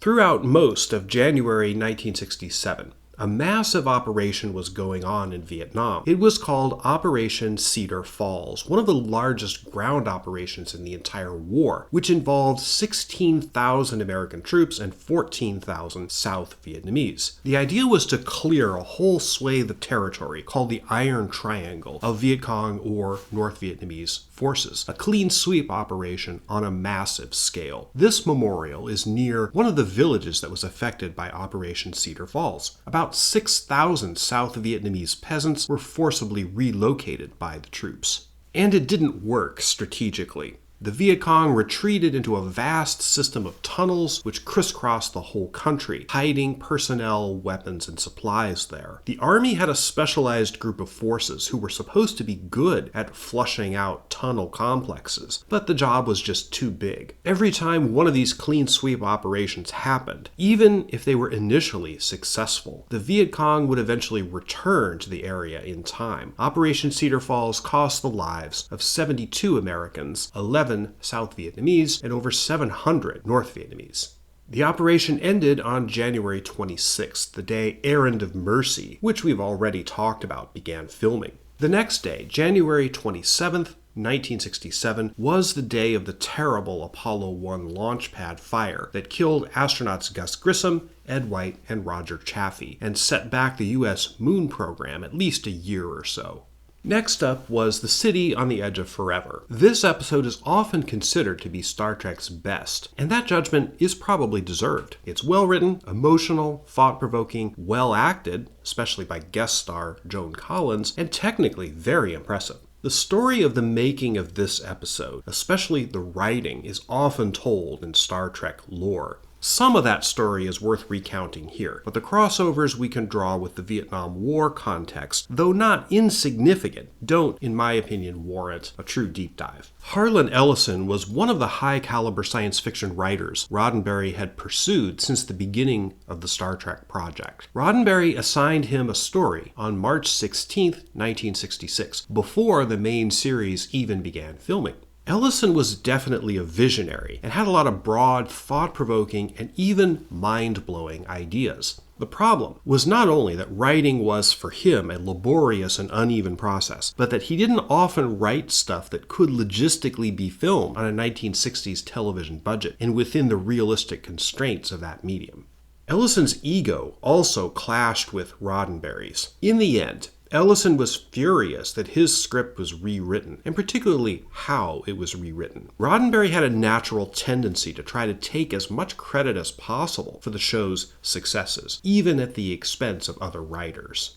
But the episode itself is fascinating, and it shows the roots of the thinkers behind Star Trek. In this show, Bones McCoy and eventually Captain Kirk and Mr. Spock wind up in New York in the year 1930, thanks to a mysterious time gateway called the Guardian of Forever. There, they meet Edith Keeler, played by Joan Collins. In an alternate timeline, Keeler, a social worker and dedicated pacifist, leads a movement that prevents the United States from entering World War II. This enables a Nazi victory in the war and a dark future for the world. Only Keeler's death in 1930, years before the war, can prevent this from happening. Thus, spoiler alert, requiring Kirk to stand by and let her get mowed down by a truck. Here we see again the primacy of the lessons of World War II, and even earlier, the Depression era on Star Trek. Peace is a laudable goal, but it can be deployed at the wrong time. Granted, the World War II era and the moral dimensions of America's participation in that war were markedly different than its involvement in Vietnam more than 20 years later. Was that the message this episode was sending? Well, I'm not sure, but it's worth considering. The City on the Edge of Forever was filmed over 8 days in February 1967. It went way over budget, costing over $245,000 in 1967 dollars, the equivalent of about $2.4 million in today's money. The next assignment for the crew, the final episode of the first season, Operation Annihilate, brought them here. This is the former TRW Defense and Space Group campus in Redondo Beach, California. It's now owned by the Northrop Grumman Company and known as Space Park. Location shooting in the built environment in the real world, as opposed to locations supposed to be alien planets or something, was rare for Star Trek. They undoubtedly chose the TRW campus because it looked futuristic and it fit the 1960s future-style aesthetic of the show. This location is completely unchanged from what it looked like on February 15th, 1967, when the Star Trek crew filmed this scene of crazed Federation colonists coming after the Enterprise men with clubs. The episode doesn't have much to do with Vietnam, but this location arguably is related. In the late 60s, TRW was a major defense contractor and also supplied equipment and material to the space program. That they heavily advertised. Their involvement in developing lethal technology for use in Vietnam, not so much. The Vietnam War was definitely part of what I call the triad of big science, an interlocking directorate of government, academia, and private industry that funded and coordinated most significant technological development in the U.S. during and following World War II. Vietnam was a technological war, not just in terms of the latest airplanes or radar technology being used in planes and such. The Pentagon heavily utilized computers to crunch those numbers that Robert McNamara so liked to see and study. The Vietnam War was the first American war fought significantly with computers. And the reduction of conditions on the battlefield to materials intelligible to computers was part of why the United States lost the war. Vietnam was an agrarian country with very little technology. Computers couldn't analyze or make sense of it. McNamara thought or hoped that they could. This is Riverside Cathedral in New York City. On April 4th, 1967, Dr. Martin Luther King gave a speech here in which he publicly denounced the Vietnam War and supported the movement against it. This speech, called Beyond Vietnam, A Time to Break the Silence, was one of his most important and memorable addresses. Previously, King had shied away from publicly speaking out against the war, having been warned by some of his advisors that the resulting controversy would harm the ongoing African-American freedom struggle. But King recognized the synergy between civil rights and opposition to the war. It was a moral relationship as well as a political or economic one. African American men were dying in Vietnam in disproportionate numbers to white soldiers, and people from poor backgrounds died in much greater proportions than those with economic resources. King said, quote, "We were taking the black young men who had been crippled by our society and sending them 8,000 miles away to guarantee liberties in Southeast Asia, which they had not found in Southwest Georgia and East Harlem. And so we have been repeatedly faced with the cruel irony of watching Negro and white boys on TV screens as they kill and die together for a nation that has been unable to seat them together in the same schools." End quote. King's speech on Vietnam marked the beginning of the final phase of his activism. Exactly 1 year later, on April 4th, 1968, he would be assassinated. 2 days after the Beyond Vietnam speech, on April 6th, 1967, The City on the Edge of Forever aired on NBC. It was second in its time slot, but gained significant critical praise for the show. In 1968, Ellison's version of the script would win a Hugo Award. True to form, Gene Roddenberry tried to take credit for it, even though the filmed version was significantly different. American culture was shifting in 1967, as was public opinion. A majority of Americans, though by no means all, had initially supported the war effort when LBJ announced the major escalation in the summer of 1965. Nearly 2 years later, opposition to it, originally relegated to the counterculture, was rapidly becoming mainstream, as King's Riverside Cathedral speech demonstrates.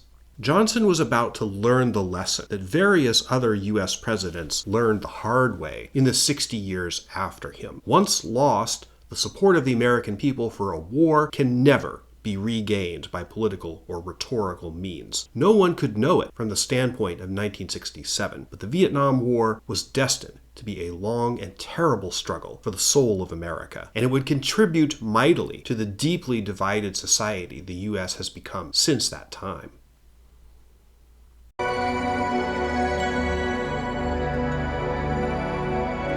After a period of indecision, on March 9, 1967, NBC officially announced on air that Star Trek would be renewed for a second season. The show was doing decently in ratings, though definitely not a runaway hit, but NBC really didn't like working with Gene Roddenberry. A letter-writing campaign helped pressure the network. This was not the famous Save Star Trek campaign that most fans are aware of. That was still a year away. But NBC caved to the pressure to renew the show, in part to staunch the flood of mail to its offices demanding its renewal. They did, however, stick it to Roddenberry by scheduling Star Trek for a much less favorable time slot, Friday nights at 8:30. Much of the show's core demographic, teenagers and college students, would be out on dates or parties at that time. Most of the cast renegotiated their contracts ahead of the second season. Indeed, Leonard Nimoy was prepared to quit the show unless he was paid more. The network realized that the character of Mr. Spock was probably the single element that most helped sell Star Trek, so he got a raise. Nichelle Nichols had already decided to quit. Most scripts didn't use her much, and her lines consisted of barely more than "Hailing frequencies open, Captain," in marked contrast to the very early shows like Charlie X, where she got to do more, including musical numbers. In the spring of 1967, Nichols went to a civil rights fundraiser in Beverly Hills. There she was met by her self-proclaimed greatest fan, Dr. Martin Luther King Jr. He convinced her not to quit the show. It was an issue of representation. According to Nichols, he said to her, quote, "You turn on your television and the news comes on and you see us marching. You see the peaceful civil disobedience and you see the dogs and see the fire hoses. And we all know they cannot destroy us because we're there in the 23rd century." End quote. The following Monday, Nichols went to Gene Roddenberry and retracted her resignation from the show. She got a raise too, plus residuals, which eventually made her a rich woman. The casting of Walter Koenig as Chekhov is another well-known story in Star Trek lore. Roddenberry may have embellished or altered the story of how he was supposedly convinced to add a Russian crew member to the Enterprise by an article in Pravda, the Soviet Communist Party's official newspaper, criticizing the show for not having included one. Whether that happened or not, the producers sought to kill two birds with one stone by combining the casting of a Russian character with one who had a youthful appearance and, most importantly, a hairdo similar to the Beatles. Of course, in his first appearance in the episode Cat's Paw, the first one filmed for the second season, Koenig didn't show off his own hair, but one of the most ridiculous wigs ever seen on screen. I mean, look at it. I doubt the teenage girls in the audience, whose tendency to swoon over the Monkees frontman Davy Jones was the whole reason why the producers wanted someone who looked like this, were too impressed. But maybe I'm wrong. 1967 was a weird time. Young people had already begun pouring into San Francisco's Haight-Ashbury district during spring break of 1967. Despite the best efforts of city leaders, including John F. Shelley, mayor of San Francisco, the invasion really began when schools let out for the summer and universities' spring semesters ended. Perhaps 100,000 people eventually came to the Haight. The media ran with the phrase "Summer of Love," which has undoubtedly stuck in popular consciousness. It was not all peace, love, macaca beads, and Jimi Hendrix, though. Crime was rampant in Haight-Ashbury. Social services and urban infrastructure were overwhelmed. Diseases like hepatitis ran unchecked, made worse by the free love ethos of the hippies that resulted in a lot of sexual activity. The Summer of Love was a magnet for various unsavory characters seeking to prey on vulnerable young people. One of them was Charles Manson. I covered that story in another video here on my channel.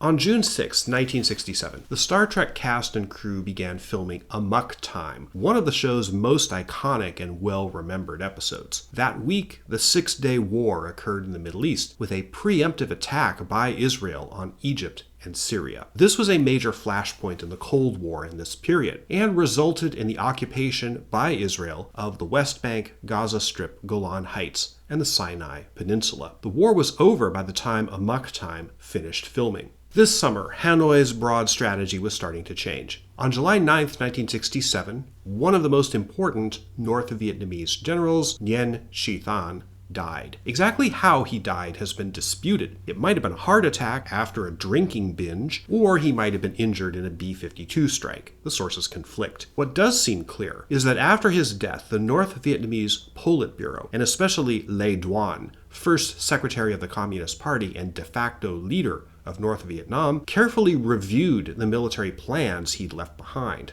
Duan and the Politburo decided that their current tactics to destroy the South Vietnamese army weren't working. On July 18th and 19th, 1967, in a series of meetings in Hanoi, the Politburo decided on a riskier strategy, a broad offensive in South Vietnam designed to trigger local uprisings against the South Vietnamese government. There were more risks involved in this plan, but if it worked, it might end the war quicker. This plan by the Vietnamese eventually became the Tet Offensive of early 1968.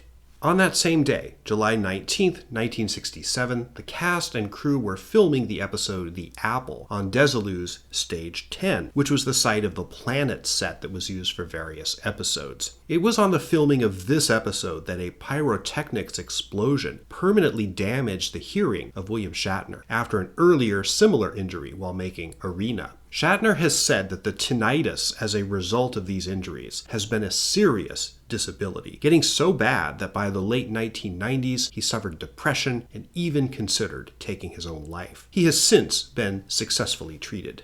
Also, on July 19, 1967, the day the Hanoi Politburo was planting the seeds of what would become the Tet Offensive, composer Gerald Fried conducted and recorded music of his own composition for the episode Amok Time. This production included the now famous music played during the fight scene between Kirk and Spock, which has come to be known as the Star Trek fight music. I can't play it for you in this video without running into copyright problems, but I don't have to, because you probably know what this music sounds like. It's possibly the most iconic auditory legacy of the series, aside from the theme song. Part of Freed's inspiration for the fight music was the groundbreaking 1913 symphony, The Rite of Spring, by Igor Stravinsky. In fact, the fight music is so similar to parts of that symphony that it's almost a copy of it. I mentioned Stravinsky and The Rite of Spring in my video, The Meaning of the Titanic, where I identified it as a quiver in a cultural sense of the upcoming First World War. Watch that video if you want to know what I mean by that. Or watch cat videos. I don't care. At this time, Lucille Ball was in the final stages of negotiations to sell her studio, Desilu, which produced Star Trek, to Gulf and Western Industries, the corporate parent of Paramount Pictures. This merger would essentially absorb Star Trek into Paramount Studios, which were separated from Desilu's only by a wall, and would theoretically offer the show many cost-saving benefits, such as more sets, personnel, props, costumes, and financial resources. On July 26, 1967, the Desilu Gulf and Western deal was finalized. Lucille Ball stood together with Charlie Bloodhorn of Gulf and Western, and they cut the ribbon marking the merger of the studios. Lucy was now out of Star Trek. Bloodhorn would later go on to be a driving force behind many iconic pictures, including The Godfather. He's a major character in the 2022 TV series The Offer, which you can see on Peacock's streaming service about that event. The Star Trek people were then filming Mirror Mirror, another iconic episode. Cast and crew had the weekend off. On July 29, 1967, that Saturday, aboard the aircraft carrier USS Forrestal, an ammunition rocket called the Zuni launched accidentally from one of the planes parked on the deck, an F-4 Phantom. The rocket struck a fuel tank on another plane, which blew up. Although the identification was disputed, the plane that was struck may have been the one being piloted by Lieutenant Commander John McCain, future U.S. Senator and presidential candidate. In any event, a gigantic fire broke out aboard Forrestal, which was sailing in the Gulf of Tonkin at the time. The fire killed 132 people and was one of the worst military accidents of the entire Vietnam War era. The cause was found to have been a technical fault, more than one actually, in the design of the Zuni missile. At this time, late summer 1967, American policymakers, both military and civilian, were struggling to figure out whether the United States was winning in Vietnam, which would inform the decisions about what to do next. General Westmoreland and the Joint Chiefs kept talking about a so-called crossover point. That meant the point where the U.S. and South Vietnam killed more communists than the North Vietnamese could replace. Supposedly, the war would end at this point because the Vietnamese would suddenly realize that they couldn't win.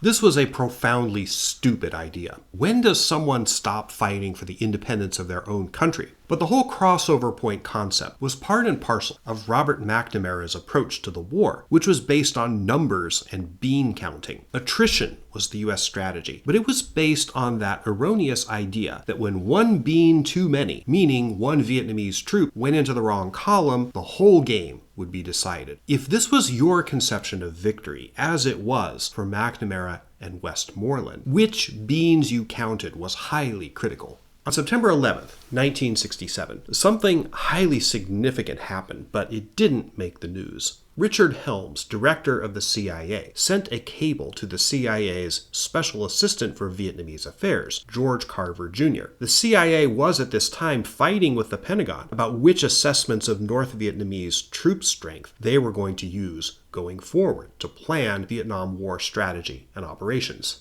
The CIA estimated that the North Vietnamese had 500 to 600,000 people, soldiers, guerrillas, and partisans, willing to fight. The Pentagon, always wanting to be optimistic, estimated no more than 300,000, and at one point settled on 248,000. Helms's cable said basically, George Carver, decide this issue. It was decided that they would use the military's estimates, the much lower ones, which the CIA did not believe were realistic. This decision, which was one of bureaucratic bean counting, arguably laid the groundwork for the continuation of the Vietnam War by the United States in the face of overwhelming evidence that its strategy of attrition and the pursuit of that crossover point thing was not working and could never work. By deciding arbitrarily that the North Vietnamese had half the number of troops and fighters that they actually had, the Pentagon deluded itself and Lyndon Johnson that those numbers were manageable, and that given just a few tens of thousands more American soldiers, we could win in Vietnam.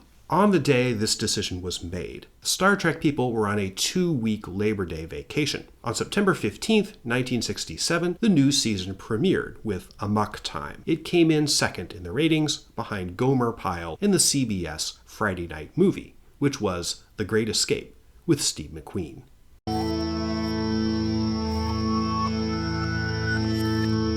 Though it was doing decently in the ratings, Star Trek always seemed to be one step away from cancellation. NBC did not commit to more shows until October 1967, while the cast and crew were filming the Gamesters of Triskelion, which might have proven to be the last episode of the show. It wasn't. Various others were in the pipeline: the Immunity Syndrome, the comedy episode A Piece of the Action, and as we'll talk about later on, the Omega Glory and Assignment Earth. But Roddenberry knew the network hated him and would act on any excuse to cancel Star Trek. In the fall of 1967, Lyndon Johnson was facing increasing political pressure. It had been almost 2.5 years since the big escalation in July 1965. While the Pentagon could and did claim that it was inches from victory in Vietnam, and could justify that with numbers, particularly the body count of Viet Cong and North Vietnamese killed, to the general public it was hard to see how the U.S. was winning. Johnson intended to stand for a second full term. Under the 22nd Amendment, he could be elected again in 1968. Although he'd finished out the term to which Kennedy had been elected in 1960, LBJ came into office past the midway point of that term. There's language in the amendment that addresses this situation. He knew that the war would be the most significant issue of the 1968 campaign. He was desperate to get Hanoi to the peace table, but as we've discussed, the North Vietnamese weren't that serious about peace talks because they knew that they could win outright eventually. They didn't really need a negotiated settlement. LBJ did. Furthermore, cracks were developing in the administration. In August, the Senate Foreign Relations Committee held hearings at which various military figures testified, stating their frustration that Secretary of Defense McNamara was holding back on authorizing wider targets for Operation Rolling Thunder. The military chiefs thought more aggressive bombing would bring Hanoi to the table. McNamara famously testified that he disagreed. As we've seen, there was by now plenty of evidence that Rolling Thunder simply wasn't working at all. McNamara had finally started to pay attention to it. With even the chief of the Pentagon doubting the effectiveness of the bombing, and more liberal forces in the Democratic Party, such as those around Senator Bobby Kennedy, hinting that a primary challenge to Johnson might develop in 1968, LBJ felt increasingly desperate. The bombing and the search and destroy missions in Vietnam continued. On October 26, 1967, a sortie of planes took off from the USS Oriskany, headed to bomb targets in Hanoi. An A-4E Skyhawk plane was shot down by a North Vietnamese surface-to-air missile. The pilot parachuted out and landed in this lake in Hanoi. That pilot was John McCain. He had transferred to the Oriskany in part because of injuries he sustained in the USS Forrestal fire. After his capture, McCain spent over 5 years in captivity, enduring excruciating torture at the hands of the North Vietnamese. There is a memorial to him on the edge of the lake where he was shot down, placed here in 1985. The monument incorrectly identifies him as a member of the Air Force, not the Navy. On November 3rd, a battle began in the mountains near the border between Cambodia, Vietnam, and Laos. This was the Battle of Dak To. This location, typical of rural Vietnam, is near where the battle took place. The North Vietnamese army sought to wipe out an American Special Forces group. The fighting raged for 3 weeks. When it was over, the communists were driven back across the borders of Laos and Cambodia. Cost 1,644 North Vietnamese dead, 289 Americans, and 73 South Vietnamese. The Battle of Dak To was going on while the Star Trek crew was filming the episodes A Piece of the Action, involving 1920s-style gangsters, By Any Other Name, a somewhat forgettable episode, and Return to Tomorrow. On November 29, 1967, Robert McNamara appeared at a press conference in Washington, where he announced his intention to step down as Secretary of Defense. Johnson essentially moved him out, nominating him as head of the World Bank, but LBJ awarded McNamara the Presidential Medal of Freedom anyway. By this time, McNamara had begun to develop serious doubts about the war and his own role in advocating it and designing it. He was haunted by these doubts for the rest of his life. The day after that, November 30th, Eugene McCarthy, senator from Minnesota, announced his intention to run for the Democratic nomination for president, or at least to compete in 4 1968 Democratic primaries. His motivation was to end American involvement in the war in Vietnam, which he said could not be done if Johnson remained in the White House. As Christmas 1967 approached, Star Trek was working on another episode that's relevant to our story. Though not explicitly about Vietnam, the Omega Glory is a unique window into the mind and character of Gene Roddenberry, who came up with the story and, aside from a disastrous rewrite by a husband and wife team of writers, wrote the screenplay. And it is highly relevant to Vietnam. Personally, I dislike the Omega Glory more than any other original Star Trek episode. Yes, even Spock's brain. It also, in my opinion, gives the lie to Roddenberry's carefully curated image as a progressive thinker ahead of his time. The Omega Glory is retrograde, steeped not in Cold War sensibilities that were contemporary in 1967, which could be forgiven, but even farther back than that, from the 1949-1950 period, the sort of Stone Age Cold War that colored so much American policymaking in the Vietnam era 15 years later. This is another parallel planet story. Here, Kirk, Spock, McCoy, and a red shirt beam over to a derelict starship where all the crew have been turned into crystals because of some funky infection. Then they go down to planet Omega and meet Captain Tracy, played by Morgan Woodward, famous in 1967 as being the man with no eyes in the classic Paul Newman film Cool Hand Luke. The Cold War commentary in the episode comes from the idea that the planet has been split into 2 populations. One, the savage, primitive, and noticeably white Yangs, who are in the minority, and the mindless hordes known as Combs, who are all played by Asian actors, many of them in the sort of padded suits that Mao Zedong and Zhou Enlai made popular during the Communist Revolution in China. Later, the script explains that this is in fact a parallel Earth. The Yangs are descended from Yankees, or Americans. They even worship a tattered American flag and turn to jelly when Kirk recites the words of the Pledge of Allegiance and the Constitution. Spock observes the Combs are communists. On this parallel Earth, the US and communist world, particularly Red China, fought a huge war with biological weapons, and the commies won. That's the basic problem with the planet Omega. These categories are heavily racialized. Spock even uses the word Asiatics as a synonym for communist. That's just the beginning of the problems with the episode. In addition to being reactionary and racist, the script is two-dimensional, illogical, and frankly terrible. Now, this isn't just my opinion. Many Star Trek fans rank Omega Glory as being at the bottom of the barrel. Gene Roddenberry, however, was strangely and uniquely proud of the Omega Glory. It was one of his earliest episode ideas, dating back from 1965, the beginning of the Star Trek project. He seemed blind to the drawbacks of the script. Years later, Robert Justman, associate producer of Star Trek, said, quote, "I wrote a memo in which my comments were devastating. However, not wanting to hurt his feelings, I tore up the memo and made a few suggestions orally. He took the advice, but as anyone who has seen the episode knows, it didn't do much good." End quote.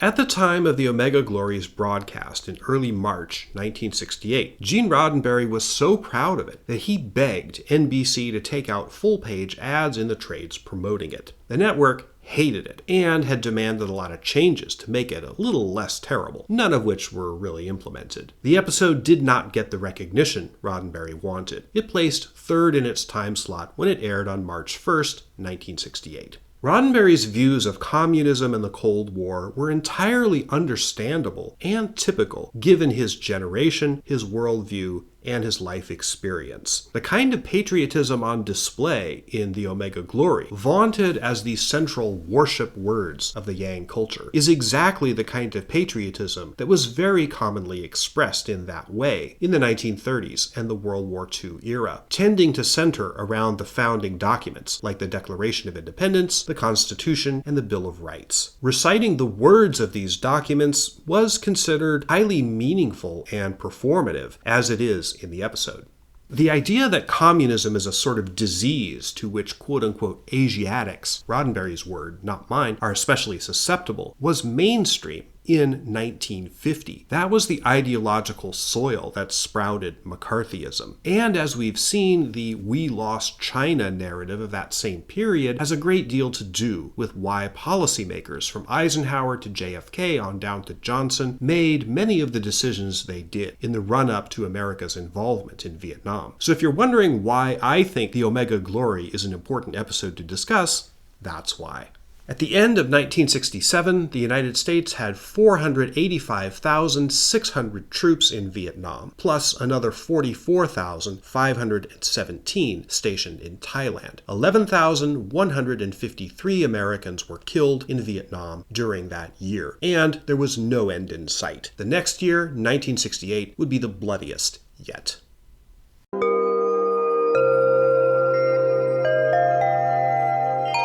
The day after Christmas, December 26, 1967, was the last day of filming on the Omega Glory. After that, Desilu stages 9 and 10, the Star Trek stages, went dark. There was a palpable sense that Star Trek was over with. The network hadn't picked up the last 2 episodes it could have made for the season, and cancellation was still in the air. There was, however, another project in the works that the Star Trek people would be working on, Assignment Earth. This was a backdoor pilot to another series for Roddenberry. He had developed the idea for Assignment Earth back in 1965, in the early days of the Star Trek project. The concept was a show built around a hero, an Earthman who had been living with aliens, and who was brought back to Earth in contemporary times, the 1960s, to help humanity deal with its existential problems and survive. Again, this whole idea was based in the Cold War and the possibility of nuclear destruction if a hot war between the US and the communist world broke out. Roddenberry was quietly pitching the idea throughout the fall of 1966. By the end of 1967, NBC was willing to give it a go, but only as an episode of Star Trek that could, if successful, be spun off into a show of its own. The Star Trek characters would appear in Assignment Earth, but be sort of in the background. The show's main characters would be Gary Seven, the Earthling raised by advanced aliens, and his secretary, Roberta Lincoln. Roddenberry pursued Patrick McGoohan of The Prisoner fame, as well as Lloyd Bridges and even Burt Reynolds for the role of Gary Seven. He got Robert Lansing, a mid-level TV star. Assignment Earth was the first big break for Terry Garr, cast as Roberta. She would go on to have iconic roles in Young Frankenstein, Close Encounters of the Third Kind, Tootsie, and Mr. Mom. The episode began filming on January 3rd, 1968, and many Star Trek cast and crew thought it was very likely their last job on the show. That same day, the USS Enterprise, the real one, arrived at Yankee Station, the spot in the ocean in the Gulf of Tonkin, between Hainan Island and the coast of Vietnam, where U.S. aircraft carriers stationed themselves to launch airstrikes on North Vietnam. Filming on Assignment Earth finished on January 10th. Then, Star Trek was on production hiatus, possibly permanently. On January 30th, 1968, the surprise offensive that the North Vietnamese had been planning since the summer got going. With a staggering 323,000 men, North Vietnamese and Viet Cong forces attacked most of the provincial capitals of South Vietnam. They had chosen for the time of the attack the Lunar New Year holiday known as Tet, largely because most South Vietnamese army personnel were on leave for the holiday. This was the largest operation yet of the Vietnam War. American forces were caught flat-footed, largely because of the way the Pentagon was selling the war to the public, the politicians, and to itself. Few military commanders even thought the North Vietnamese were capable of such a large-scale offensive. The whole "we're inches from victory" narrative, and the number-crunching, utilizing often wildly inaccurate body count figures and gross underestimates of North Vietnamese troop strength. made Americans and South Vietnamese blind to what should have been the obvious signs of the attack coming. The American public was particularly shocked. Wait, we were supposed to be winning, right? They told us we were winning. But yet, here was Saigon in flames, with various parts of the city under attack and severe casualties, not just in battles, but various guerrilla and insurgent operations all over Vietnam. This is a street in Ho Chi Minh City, also known as Saigon. Ordinary street today looks entirely unremarkable. One of the most famous photographs of the 20th century was taken here on February 1st, 1968, during the height of the Tet Offensive fighting. A South Vietnamese police chief took out his pistol and executed a Viet Cong agent, Nguyen Van Len, shot him right in the head in front of a news photographer. There's video footage of this event too, which I absolutely will not show because it's just too gruesome and triggering. Here's the photo on the front page of the New York Times the next day. This photograph and other news images from the Tet Offensive had an immense impact on public opinion in the United States. It convinced people that the war was going badly, when in fact the military and the Johnson administration had been insisting that it was going well. The authorities spun the Tet Offensive as a defeat for North Vietnam, which eventually, in military terms, it actually was. It failed in its objective to touch off a broad-based revolution that would overthrow the South Vietnamese government. But it didn't look like Americans were winning. During the month of February 1968, the most intense part of the Tet Offensive battles, 2,466 Americans were killed in Vietnam. It was a nightmare. As I mentioned, Star Trek coincidentally poked its nose into this drama with the airing of A Private Little War, the episode specifically about the Vietnam War. It was broadcast February 2nd, 1968. Many of the same newspapers that ran this horrible photo on that day contained in their TV listings deeper in the paper the announcement for that show. On February 27th, Walter Cronkite, longtime anchor for CBS Evening News, gave an editorial at the end of his broadcast. It was one of the most famous television editorials of its era. Obviously, a response to the Tet Offensive, Cronkite urged, quote, real give-and-take negotiations to end America's involvement in the war. And he suggested that the U.S. had done the best it could to save South Vietnam from communism, but it wasn't worth it anymore. Given Cronkite's reputation, the effect of the editorial was devastating. The degree to which the Cronkite editorial affected Lyndon Johnson's decision, announced barely a month later, to stand down from the 1968 presidential race has been disputed. But it was clear to everyone in America that public support for continuing the war, at least in the way LBJ had wanted to wage it, was draining away. Having announced his intention to leave, Robert McNamara was finally out as Secretary of Defense. Johnson picked an old friend, Clark Clifford, to replace him. On March 1st, 1968, Clifford succeeded McNamara at the Pentagon. Though thought to be a hawk on Vietnam, Clifford had actually been opposed to the war since the beginning. In a sense, though, it was already too late. McCarthy was racking up endorsements for the primaries. Tet was splattered across the news broadcasts and the headlines. No one outside the military's reality distortion field believed anymore that the U.S. could win in Vietnam. During this bloody drama going on in Vietnam and Washington, a much smaller scale drama was happening in the world of Star Trek. This was the famous Save Star Trek letter writing campaign, which did in fact result in pressuring NBC to renew the show for a third season. This event is pivotal in the history and cultural lore of the show. Because it is so well known, I'm not going to delve that deeply into the details, but you should know that the Save Star Trek campaign was going on precisely as the Vietnam War, at least for the United States, was reaching its political and military climax in early 1968. The campaign ramped up toward the end of '67.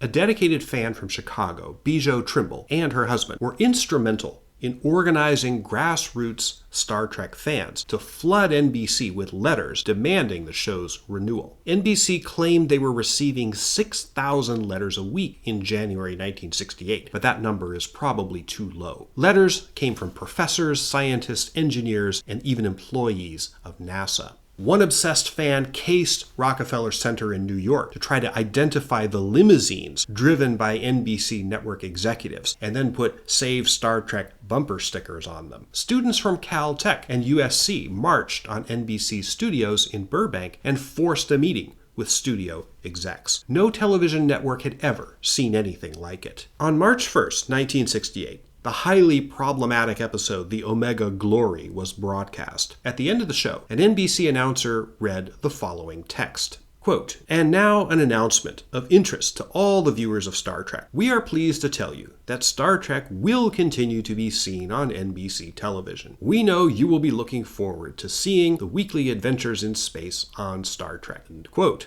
In other words, here's your damn series. Eat it, but just stop writing letters, please. On the day this announcement was made, March 1st, 1968, 69 Americans were killed in Vietnam. When I frame it that way, it makes it sound trivial. Thousands of people writing letters to television executives demanding that a particular TV show be renewed for another season, while all of this carnage was at its peak in Southeast Asia. Maybe it is trivial. I leave that for you to decide. But believe it or not, it's not unrelated.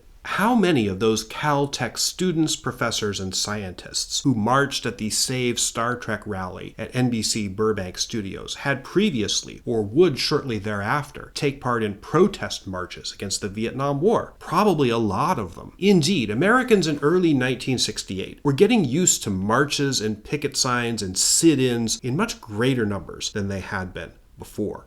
Demonstrations had been used particularly as a tactic, and a very effective one, in the civil rights movement of the preceding years. But by 1968, organized protest against the Vietnam War had gone mainstream in a way it had never done before. The social machinery was in place to make a large-scale protest movement possible. The Human Be-In of 1967 and the Summer of Love were part of the process of building that machinery. So was the free speech movement at Berkeley in 1964 and 65, which came directly out of the civil rights movement and was retooled toward the anti-war movement. That social machinery existed. It was being utilized in the causes of free speech and civil rights and opposition to the Vietnam War. Why not use that same social machinery so long as it existed and people were engaged to save Star Trek? Seen in that light, perhaps Save Star Trek was not so trivial. It proved that the phenomenon of ordinary people mobilizing to effect change existed and could work if pressure was applied to the right people, the right way, and with the right publicity. If 6,000 letters a week could persuade some NBC suit to spend money on a television show, could, say, 250,000 people marching on the National Mall in Washington persuade politicians to end the Vietnam War? In early 1968, the answer was still unknown. But clearly, to the millions who were turning against America's involvement in Vietnam, it was definitely worth a try. This is the end of part 1 of the series on Star Trek and the Vietnam War. In part 2, we'll cover Star Trek's tumultuous and controversial 3rd season, which happened to be going on during what you could argue was the most critical and eventful political phase of the Vietnam War, from the dramatic events of early 1968 through the election and accession of Richard Nixon. That video will be out about a week or so after this one drops, so please, if you're interested, do go watch that one too. If you liked this video, please hit the like button, share it, do all the stuff you normally do for a video you like. As you probably know by now, there's a members section on my YouTube channel, which you can join for $5 a month. There you'll find an ad-free version of this video with none of the redactions I occasionally have to do on the free version of the channel. And there is some additional material on the members section version, especially regarding events in Vietnam and the story of Grace Lee Whitney. The sources I used to make this video are listed in credits at the end and also down below in the description. As usual, I want to say that no part of this video, including the research or the writing of the script or the images, was done with AI. The history of humans should be written by humans, not machines. My science fiction novel, Faraway Star, is out now. It's available on Amazon and also not on Amazon. You can find it on Barnes & Noble and other online retailers, ebook and paperback versions if you don't want to make the bald demon richer. The audiobook is also available now, narrated by me. No AI was used to create Faraway Star either, including the concept art that I've been publicizing from time to time. Believe it or not, this image and this image were created 100% by human artists whom I hired and paid, and who I worked with closely on every step of the process. As an Easter egg to this video, at the very end, after the credits, I've put the video trailer for Faraway Star. It's only a minute long. Because the visual aesthetic of Star Trek from the 1960s was a major part of my inspiration for writing the book, I think fans of that show might really like the book, which is why I'm including the trailer at the end of this video. I teach history classes online at my website, seanmunger.com, and you can sign up for my blog at gardenofmemory.net and get the columns delivered directly to your email. Thank you to all my fans and supporters, and thank you once again for joining me on another journey into the past, and I'll see you in part 2 of this series.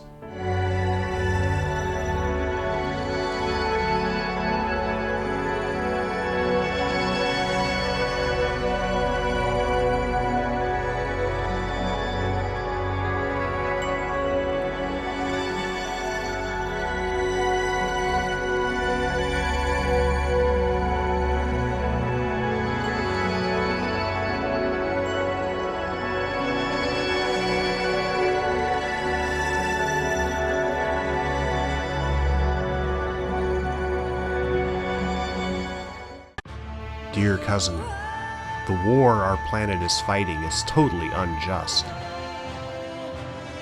I got a draft exemption hiding out at college on this planet, but I felt like I should be doing more against the war. A bad night at the bar convinced me. I ran into a couple of Minkarians, our enemies. I was lucky to escape. There's a peace movement gathering on another planet. It's a long trip, but I'm going. Even that might not be far enough away. To find peace, I might have to go even farther, to the farthest star, and the war will chase me every step of the way.